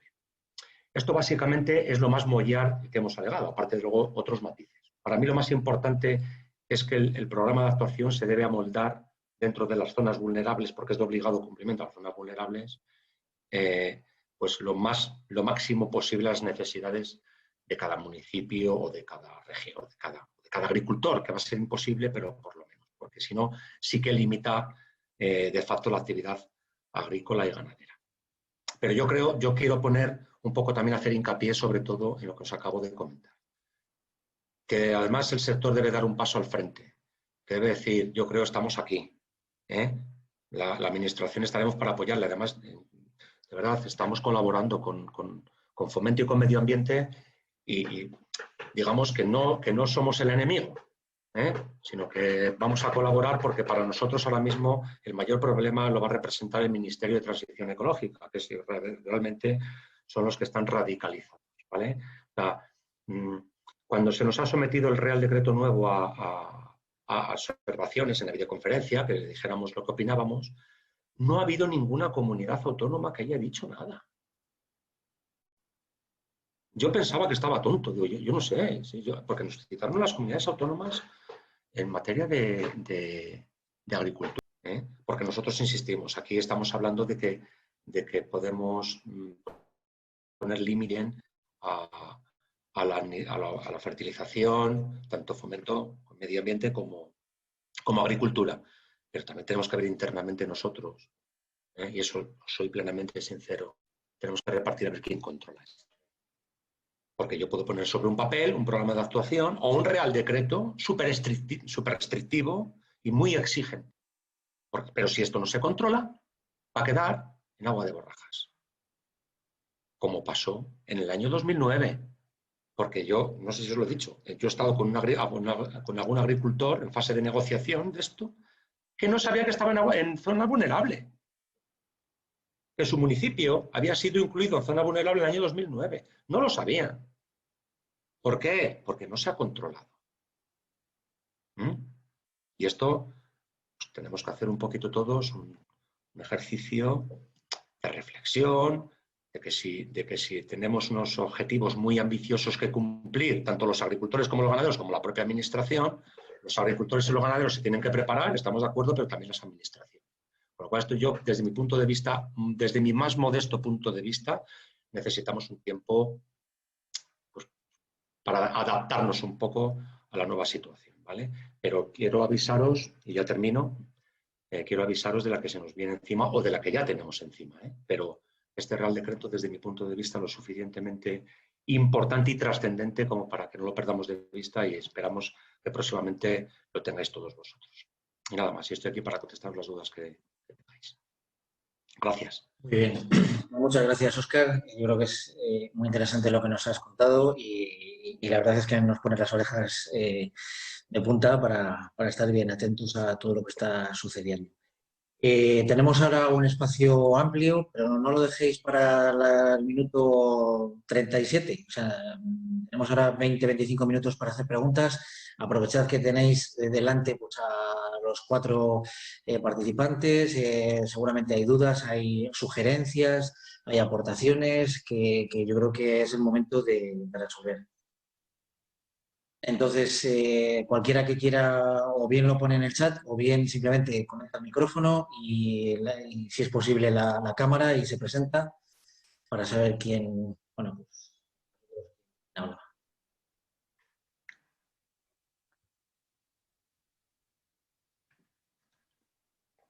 Yo el tema del control,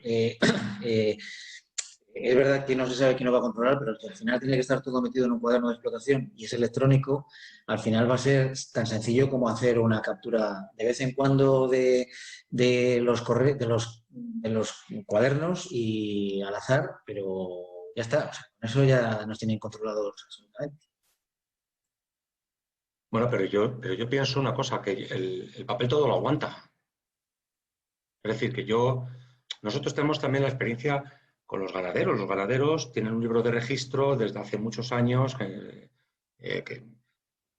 recuerdo también que en el año, por allá por el año 95-96, cuando se reguló la identificación obligatoria del ganado bovino y se estableció el libro de registro de explotación, nos tildaban de locos el ministerio, porque esto fue una legislación ministerial, ¿no?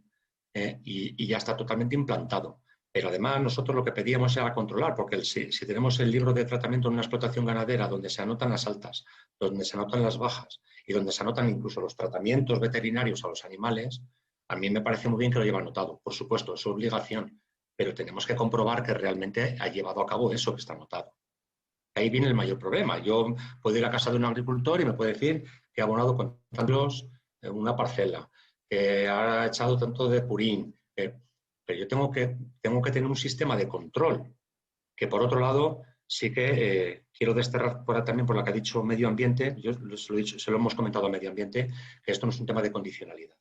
Esto no cabe dentro de la condicionalidad, sino que va por otro lado, ¿vale? ¿De acuerdo? O sea, es decir, nosotros el control podemos establecerlo a medias entre medio ambiente y agricultura, cada uno dentro del ámbito de sus competencias, pero ya os digo que dentro del ámbito de la condicionalidad el control de esto no tiene cabida por una sencilla razón. Los pequeños productores, que yo sepa, corrígeme José María, que yo de PAC entiendo poco, están exentos de PAC. Las explotaciones avícolas, las explotaciones porcinas no tienen PAC, están exentas de condicionalidad.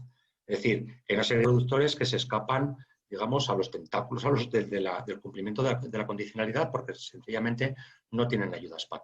Entonces entendemos que nosotros dentro del ámbito de la condicionalidad no puede entrar esto, sino tenemos que buscar otras herramientas, articular otras medidas internas. Estamos hablando ya de que este debate es interno nuestro, de la consejería, a ver cómo llevamos a cabo todo este mare magnum de legislación que se nos viene. No sé, una pregunta.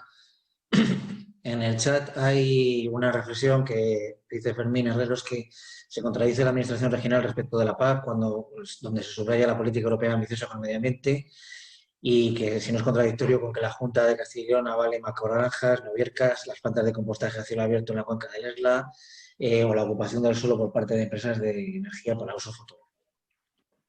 Bueno. Yo, si queréis, por alusiones, por administración. A ver, aquí quiero dejar bien claro una cosa. La Junta de Castilla y León, o por lo menos la Consejería de Agricultura y Ganadería, no avala ni deja de avalar nada. O sea, eso directamente es falso. Nosotros no avalamos que se instalen macrogranjas, las mal llamadas, porque además tampoco entendemos que es una macrogranja. Una macrogranja es la que tiene 500 animales, o la que tiene 499, o la que tiene 501, o la que tiene 200. ¿Qué es una macrogranja? Porque yo no encuentro ningún sitio que esté legislado y que esté definido el concepto de macrogranja. Eso en primer lugar. En segundo lugar, nosotros no avalamos nada. No avalamos nada. Si yo tengo un proyecto que tiene 20.000 vacas o 18.000 vacas, o las vacas que sean, o 750 cerdas reproductoras, o 2.000 cerdos de cebo, porque entiendo que cuando hablan de macrogranjas, hablan de estas granjas que necesitan autorización ambiental. Entiendo porque nadie ha dicho nada. Si en mis manos, como funcionario, entra un expediente de esto y lo meto en un cajón porque digo, esto contamina mucho, estoy cometiendo prevaricación administrativa. Y no puedo decir otra cosa, tengo que tramitarlo. Y tendré que emitir mi informe como funcionario de los puntos que veo que están bien y de los puntos que veo que están mal. Y a mí si medio ambiente también te está diciendo que eso está correcto desde el punto de vista ambiental, porque además medio ambiente nos dice que precisamente las granjas mayores son las que más controladas están desde el punto de vista medioambiental, porque además son las que tienen más herramientas para controlar esa contaminación. Nosotros no podemos hacer nada. Otra cosa que luego yo tomándome una cerveza desde el punto de vista personal con alguien le puedo decir mi parecer, pero como funcionario, yo tengo que ser independiente y estricto en mis actuaciones y riguroso. Y yo no puedo meter un expediente en un cajón solo porque no me guste. Porque si hiciera eso, primero perdería mi condición de funcionario porque estaría cometiendo un delito. Y mira, no me apetece. Es decir, la administración avala o no avala nada. La administración, yo no sé cuándo dicen que avalan las macrogranjas de porcino o avala la macrogranja de noviercas. Precisamente os puedo decir que la macrogranja de noviercas, la macrogranja que llaman algunos de novierca, precisamente nos está dando muchísimo trabajo. Porque precisamente hemos emitido muchos informes. Nos lleva mucho trabajo. ¿Y qué vamos a avalar? Nosotros no avalamos nada. No podemos avalar nada. Ni podemos entrar, por mucho que le pese a mucha gente, en intervenir mercados. De verdad. Otra cosa es que la política que emane del Ministerio o de la Comisión Europea venga de una manera o venga de otra, que es la que tenemos que cumplir al final, porque nosotros tenemos competencias de ejecución y legislativas, pero de ejecución. Y si viene un Real Decreto de mínimos por parte del Ministerio, tenemos que cumplirlo. Es decir, que yo desde el plano personal no voy a entrar lo que opino al respecto. Pero desde el plano de funcionario, sí. Es decir, yo no puedo parar un expediente. No puedo pararle. Tendremos que tramitarlo. Y si cumple la legislación, pues habrá que darle de alta. Y si no la cumple, pues no se le da de alta. Me da igual que tenga 20.000 vacas que tenga 15 vacas. Me da igual. O sea, luego las valoraciones las harán los políticos. Y los políticos dicen muchas cosas, unas bien y otras mal. Y también tienen muchas ocurrencias. Pero yo os digo lo que hay. No hay un término que se llame macrogranja. A mí que no me venga nadie diciendo, hablando de macrogranjas, porque que me diga, mira, la macrogranja es esto. Porque yo tampoco entiendo. ¿Dónde ponemos el límite?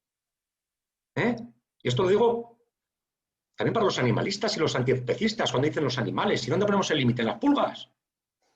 ¿En las garrapatas? ¿O las garrapatas las consideramos animales? Es decir, hay que poner el límite. ¿Vale? Lo dejo también como otra reflexión. Bien. Más preguntas. Venga, aprovechad.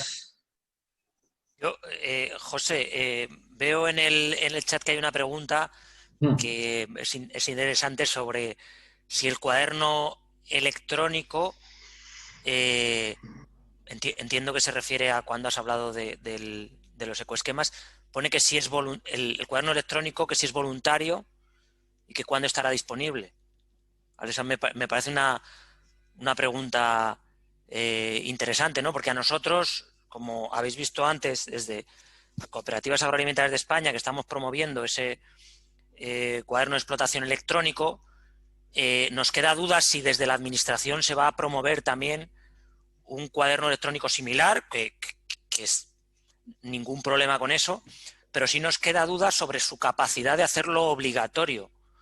Y si es así, pues el representante de la Junta lo acaba de decir ahora, ¿no? También tendríamos dudas sobre la calidad de esos datos, ¿no? Porque si un agricultor utiliza un cuaderno electrónico que sabe que puede ser controlado, pues va a tener la tentación de incorporar los datos erróneos, ¿vale? Y no sería el primer caso, ¿no? Por eso nosotros defendemos que el papel del administrador, de la administración en este caso, pues sea asumido por colectivos como nosotros o por el sector privado, y que esos cuadernos electrónicos se queden en el ámbito de la propiedad del dato de los agricultores, y que eso no sea utilizado para el control de las administraciones. No sé si sobre esto el compañero de la Junta tiene opinión o conoce más del tema. Bueno, nosotros sí que el Ministerio tiene intención de trabajar en un cuaderno de explotación, y de hecho nos ha pedido a las comunidades autónomas estemos un poco atentos porque nos van a pasar. Yo no sé si es el FEGA o es una subdirección general de la Dirección General de Esperanza Orellana de Producciones y Mercados Ganaderos. Ahora mismo creo no lo recuerdo, pero es el cuaderno de explotación donde habrá que incorporar los datos de fertilización, abonado, y que yo no sé si irá ligado al propio cuaderno de explotación de la PAC, que está ya por ahí funcionando. Están ahora mismo dándole vueltas a ver cómo lo hacen, pero sí tiene intención la Administración de adaptar el cuaderno de explotación a la legislación. Así que lo tienen pensado hacerlo. El Ministerio, y nosotros como comunidades autónomas nos sumaremos a ello, lógicamente.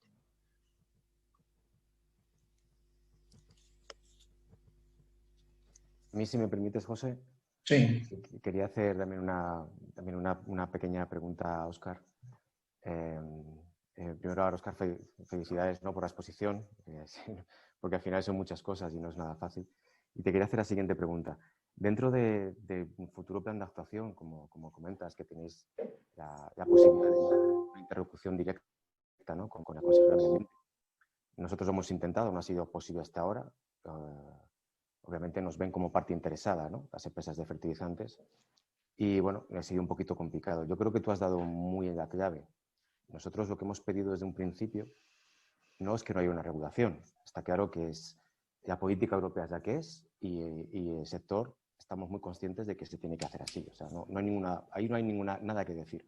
Donde sí que hay que decir son dos cosas. Una es que obviamente una diversidad tan grande, una comunidad autónoma tan grande, se tiene que ser considerada, ¿vale? Y en esto tenéis un trabajo ya muy avanzado, como es la comarcalización agraria, como son las zonas. en las que se puede hacer un trabajo perfecto de qué producciones medias tiene cada zona, yo creo que es algo obvio. Y yo creo que es tan lógico, Óscar, que me parece difícil que no se acepte, ¿no? Pero es una opinión, ¿no? Nada más. Y luego, otra cosa que yo creo que es importante que todos reflexionemos, ¿no? Es que Castilla y León no puede quedarse detrás de los demás. Es decir, si existen penas de actuación entre las comunidades autónomas, yo no voy a decir más laxas, sino diferentes, y lo lógico es que haya una armonización entre los penas de actuación de otras comunidades autónomas y la nuestra. Creo que tiene también una lógica, porque si no es así, pues los regadíos de Albacete podrán hacer trigos de fuerza y venderlos muy caros, y Castilla y León no va a poder hacerlos. O Aragón va a poder llegar a producciones altísimas de maíz y a nosotros se nos va a limitar.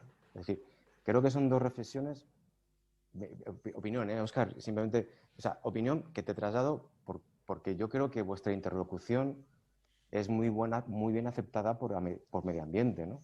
Y yo creo que esas dos, o sea, no podemos empezar Castilla y León con los pies atados con respecto a otras comunidades autónomas, y sobre todo creo que hay una información más que suficiente de territorio para saber adaptar las exigencias de fertilización por cada comarca, ¿no? Yo creo que es bastante sencillo, sinceramente, de hacer.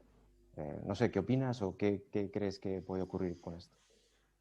Sí, gracias, José. Yo, empezando por la segunda parte que has dicho sobre la armonización de los planes de actuación, yo os digo que cuando el otro día nos presentaron el Real Decreto este nuevo, y Cataluña fueron los primeros y los únicos que hablaron, hablando de las bondades de su decreto de zonas vulnerables y de la rigurosidad, yo directamente os dije, pues, no me lo creo. No me lo creo, porque, entre otras cosas, es una comunidad autónoma que no tiene suelo. Si es que el problema, la diferencia entre Cataluña y Castilla y León es la superficie. Y nosotros tenemos capacidad todavía incluso de crecimiento, insisto, y Cataluña no. Y no me creo que su decreto de zonas vulnerables lo estén cumpliendo a rajatabla, eso lo primero. Segundo, la armonización que tú estás hablando, José, la comparto totalmente y se pide al Ministerio de forma sistemática. Me da igual al de Agricultura en todos los ámbitos de trabajo o al de Fomento y Medio Ambiente. ¿Qué te dice el Ministerio? Que ellos, las competencias que tienen es de legislar, de publicarte un Real Decreto de mínimos, y a partir de ahí cada comunidad autónoma que haga lo que quiera, ¿vale? Pero yo no sé cómo lo va a cumplir. Cuando te digo que no me creo de Cataluña, estoy haciendo un ejercicio de fe, no tengo ninguna forma de comprobarlo. Nos pasa todo, digo, a todas las materias de agricultura y de ganadería. Muchas cosas no me las creo, pero el Ministerio se lava las manos. El Ministerio dice, yo legislo, Real Decreto de mínimos y cada uno que haga lo que quiera. Nosotros hemos pedido por activa y por pasiva, por supuesto que debemos armonizarlo y si no, pues ser más inteligentes. Ser más inteligentes. Y esto, os voy a hacer una analogía. Cuando nos quejamos de la EBAU, que si la EBAU aquí es muy difícil, pues hagámosla más fácil. Si vienen aquí a la Facultad de Medicina de Valladolid alumnos extremeños, porque en Extremadura la EBAU es más fácil, pues coño, vamos a ser un poco más listos, pues la hagamos aquí más fácil y así metemos aquí a los de casa, ¿no? Es que en ese sentido somos un poco, bueno, prefiero no decir como lo que pienso, ¿no? Pero coño, seamos más prácticos, ¿no? Entonces nosotros lo que vamos a procurar, y con medio ambiente, y en eso medio ambiente es verdad, tiene la mano tendida y estamos en plan colaborador, lo que le vamos a pedir es que cuando se publique este Real Decreto, toda la legislación que viene de mínimos, vamos a cumplir esos mínimos. Tampoco hagamos piruetas ni cabriolas, es decir, qué buenos somos los... No, cuando yo digo que el sector tiene que dar un paso al frente, quiero decir que tiene que dar un paso al frente diciendo, yo he cumplido lo que me está pidiendo el Ministerio, lo que me está pidiendo la legislación. ¿Qué están haciendo otros?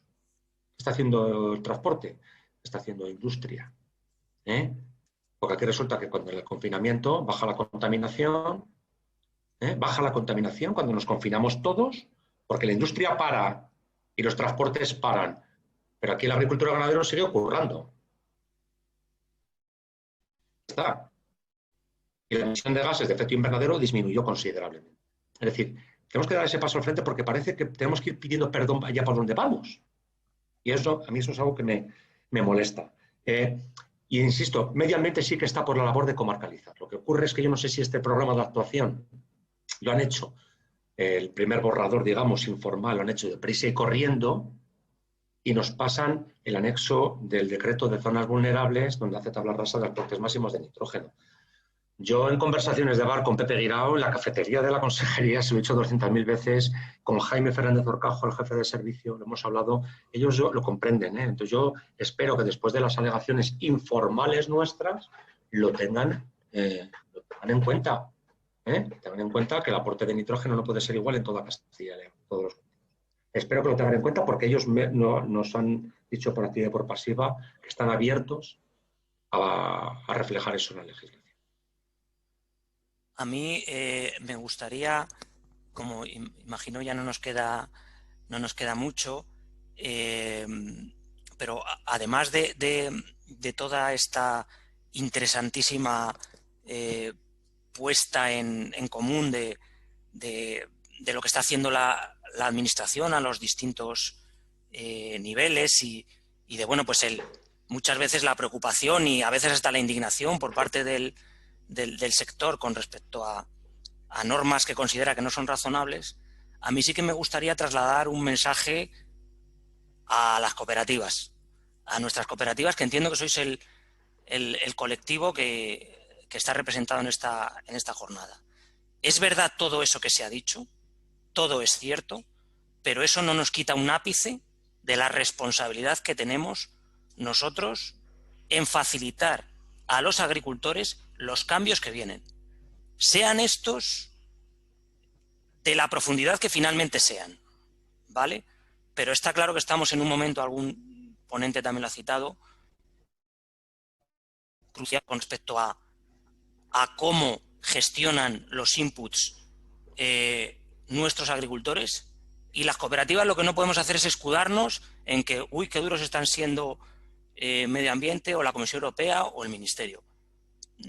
Nuestros agricultores creo que no se lo merecen. Es decir, después de esta jornada a mí me gustaría que las cooperativas no fuésemos como en la cabeza con planes, con ideas de cómo poner en marcha este tema del registro de los inputs en las explotaciones,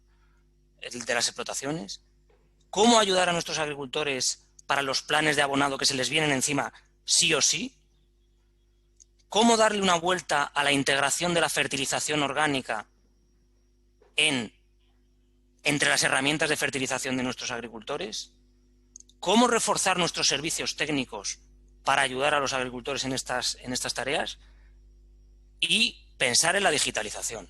Nosotros estamos convencidos de que la mejor herramienta hacia la sostenibilidad es la integración de la digitalización, ¿vale? Eso implica, desde el principio, el primer paso, medir, que es lo que estamos haciendo, a partir de ahí, establecer indicadores de mejora y ayudarnos de las nuevas herramientas para ser más eficientes. Si hacemos eso, nosotros estaremos cumpliendo nuestra parte. Y creo que seremos capaces de cumplir todas las legislaciones que vengan, si somos capaces también políticamente de limar los aspectos más comprometidos. Pero por favor, a las cooperativas, a nosotros, no nos escudemos en lo duro que nos vienen las normas, porque creo que es un reto que desde las cooperativas tenemos que asumir. Y no dejemos a los agricultores solos en los enormes problemas y cambios que van a tener que afrontar. Sí, Miriam, por favor. Soy Miriam Fernández y trabajo en el Itacil. He estado colaborando con mis compañeros en la elaboración de Satigun, en concreto el apartado de la herramienta de hacer balance de nutrientes.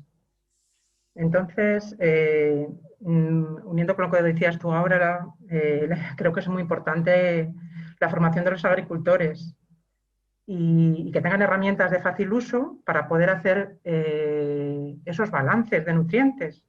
Porque se puede dar el caso de un agricultor que, cumpliendo con unos kilos de nitrógeno que le ponen una tabla para abonar trigo, que cumple con la normativa del programa de actuación para zonas vulnerables, esté contaminando porque la producción es muy baja, a lo mejor saca 1000 kilos en trigo, está contaminando porque está dejando nitrógeno que va a ser móvil y que se va a lisiviar. Sin embargo, otro, que aunque no cumple esa tabla, si tiene una alta producción, pues va a sacar todo el nitrógeno que se ha aportado y no va a contaminar.